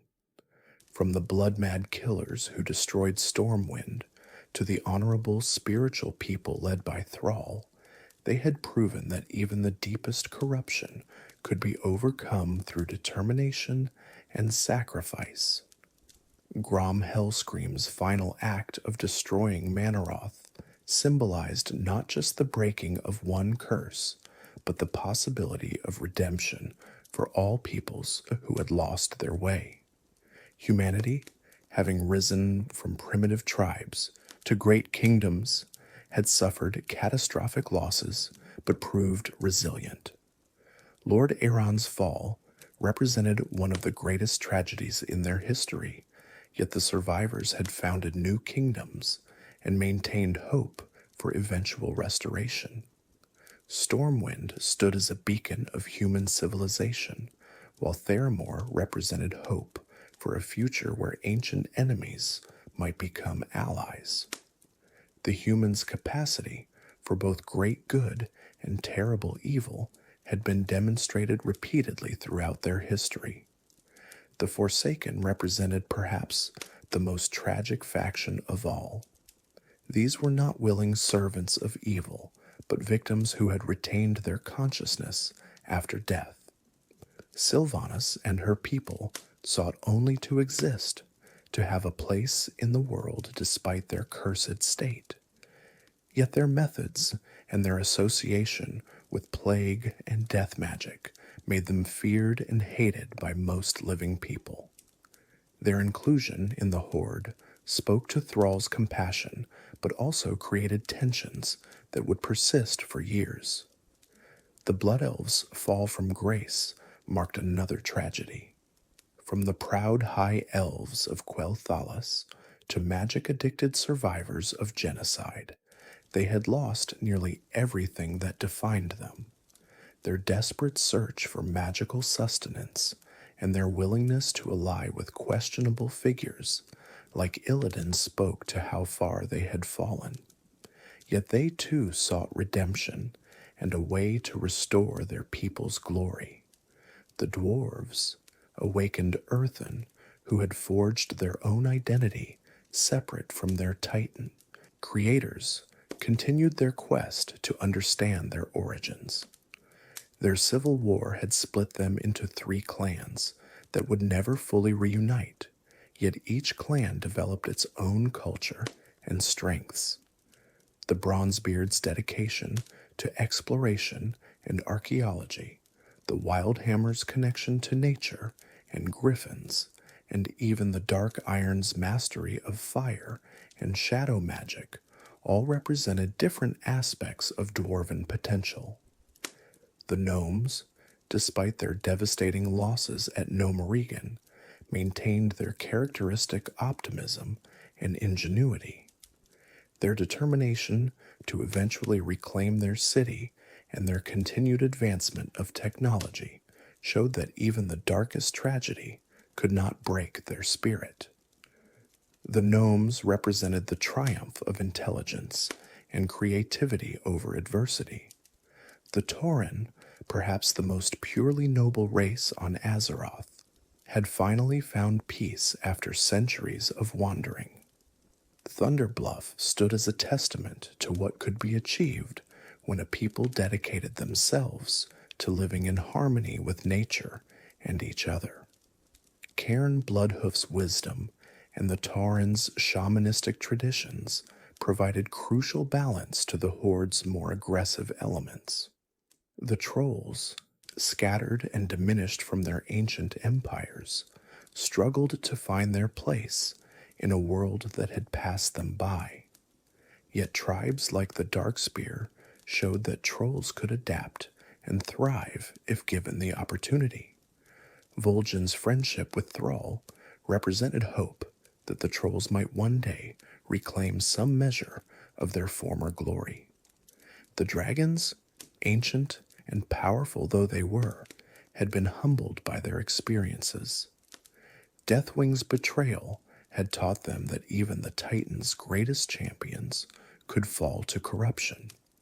The wars they had witnessed had shown them the mortal race's capacity for both destruction and heroism. The dragons could no longer simply dictate the world's course. They had to work with mortals, accepting their limitations and trusting in their potential. The threats that remained were numerous and severe. The Lich King sat on his frozen throne, plotting conquest and vengeance. The old gods whispered from their prisons, corrupting everything they could reach. The Burning Legion, though temporarily defeated, would certainly return for another attempt at destroying Azeroth. The Black Dragonflight continued its schemes to create a new army of chromatic dragons. The Naga built their strength in hidden ocean cities, preparing for some unknown purpose. Yet against these threats stood heroes from every race, united not by politics or even friendship, but by shared determination to defend their world. Adventurers from both Horde and Alliance, setting aside faction loyalty when necessary, had proven capable of accomplishing what seemed impossible. They had stormed Molten Core and struck down Ragnaros. They had opened the gates of An-Kiraj and defeated the old god Sethun. They had assaulted Naxxramas and confronted Kel'Thuzad in his seat of power. The distinction between Horde and Alliance, while politically significant, mattered less on the ground where heroes actually fought. An orc warrior and a human paladin might be enemies according to their leaders, but when facing a demon lord or an old god's servant, they often found themselves fighting side by side. These alliances of convenience spoke to a deeper truth. The mortal races had more in common with each other than they did with the cosmic forces that sought to destroy or corrupt them. The mystery of the Titans remained. Where had they gone after ordering Azeroth? Were they still out there somewhere in the great dark beyond, ordering other worlds? Could they return if Azeroth faced destruction? The answers to these questions remained unknown, but the Titans' influence persisted through their facilities, their constructs, and most importantly, through the world they had shaped. Azeroth itself was the Titans' greatest creation, a world of such potential that even Sargeras himself coveted it. The cycle of corruption and redemption that defined so much of Warcraft's history showed no signs of ending. The Orcs had been corrupted and redeemed. The Night Elves had fallen to arcane addiction and learned restraint. Humans had produced both noble heroes and terrible villains. Even Illidan Stormrage, who had caused countless problems through his selfish choices, was driven by a desire to prove himself worthy rather than purely evil intentions. The line between hero and villain was often thinner than anyone wanted to admit. Magic remained the double-edged sword it had always been. Every major catastrophe in Azeroth's history could be traced to magical hubris: the War of the Ancients, the Sundering, the opening of the Dark Portal, the Scourge, and the corruption of the Sunwell. Yet magic had also saved the world repeatedly, from the first Magi who helped defeat the Trolls to the combined magical assault that destroyed Archimonde. The challenge was not to abandon magic, but to wield it responsibly, with understanding of the consequences and humility about one's limitations. The concept of fate versus free will also played throughout these stories. The Titans had ordered the world and set certain beings to guard it, suggesting a grand design. Yet repeatedly, individual choices had altered history's course. Grom Hellscream's choice to drink demon blood cursed the Orcs, but his later choice to kill Manaroth freed them. Arthas's choice to take up Frostmourne doomed him, but that doom arose from his earlier choice to purge Stratholme. Illidan's choice to steal water from the Well of Eternity led to his imprisonment, but his later choices would continue shaping events for years to come. The theme of sacrifice echoed through history as well. The Night Elves sacrificed their immortality to save the world. Grom Hellscream sacrificed his life to free his people. Turalyon and Khadgar sacrificed themselves to close the dark portal from Draenor's side. Medivh sacrificed his rest to return and guide the mortal races. Time and again, heroes had been asked to give up everything for the greater good, and time and again they had made that choice. As we conclude this extensive journey through Warcraft's history, we stand at a moment of precarious balance. The world has survived multiple apocalyptic threats, but more await in the future. The Lich King grows stronger in Northrend. Deathwing stirs in his deep earth lair. The old gods continue their patient corruption. The Burning Legion plans its return. The Naga prepare for some unknown purpose. Yet there is also hope. The mortal races have proven more resilient and capable than anyone expected. Dragons and mortals have learned to work together. Ancient enemies have found common ground when facing greater threats. Knowledge of the past has grown, and with it, understanding of the patterns that lead to catastrophe and those that lead to salvation. The world of Azeroth, shaped by titans, scarred by wars, and inhabited by countless races, each with their own dreams and fears, stands ready to face whatever comes next. The heroes who will rise to meet these challenges are just beginning their journeys, exploring this rich world with its deep history and complex present. They walk paths laid down 10,000 years ago by night elves who thought themselves invincible. They fight enemies created by demons, old gods, and mad dragons. They forge alliances that span across faction lines and ancient hatreds.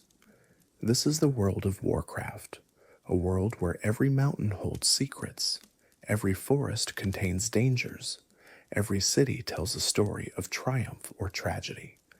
It is a world where the past is never truly past, where ancient evils return again and again, but where heroes always rise to meet them. It is a world of magic and war, of honor and betrayal, of sacrifice and redemption. From the Titans' first shaping of the earth to the adventures that are just beginning, this history forms the foundation upon which all future stories will be built. The conflicts that raged across 10,000 years have created the world as it exists now, with all its scars and wonders. Understanding this history helps us understand why the Orcs fight to maintain their honor, why the Night Elves guard their forests so jealously, why humans fear magic even as they embrace it, and why the Forsaken seek acceptance despite their cursed state. So as our journey through history comes to an end, remember that these stories are not finished. They continue every day as heroes venture forth into danger, as leaders make decisions that will echo through the years, and as ancient powers stir once more. The world of Azeroth is alive with possibility, haunted by its past, but not imprisoned by it, facing darkness, but never without hope. May your own adventures in Azeroth be filled with glory and discovery. May you forge friendships that transcend faction, overcome challenges that seem impossible, and add your own story to this rich history. May you remember the lessons of the past while forging your own path forward. And may you always find wonder in exploring this world that has been built through countless stories of heroism, tragedy, and the eternal struggle between light and darkness. Thank you for joining us on this extensive exploration of Warcraft's history from its ancient beginning until the dawn of World of Warcraft. If you enjoyed this journey through time and lore, please like this video and subscribe to World of Sleepcraft for more deep explorations into Warcraft's rich universe. Until our next journey together through Azeroth's stories, rest well and good night.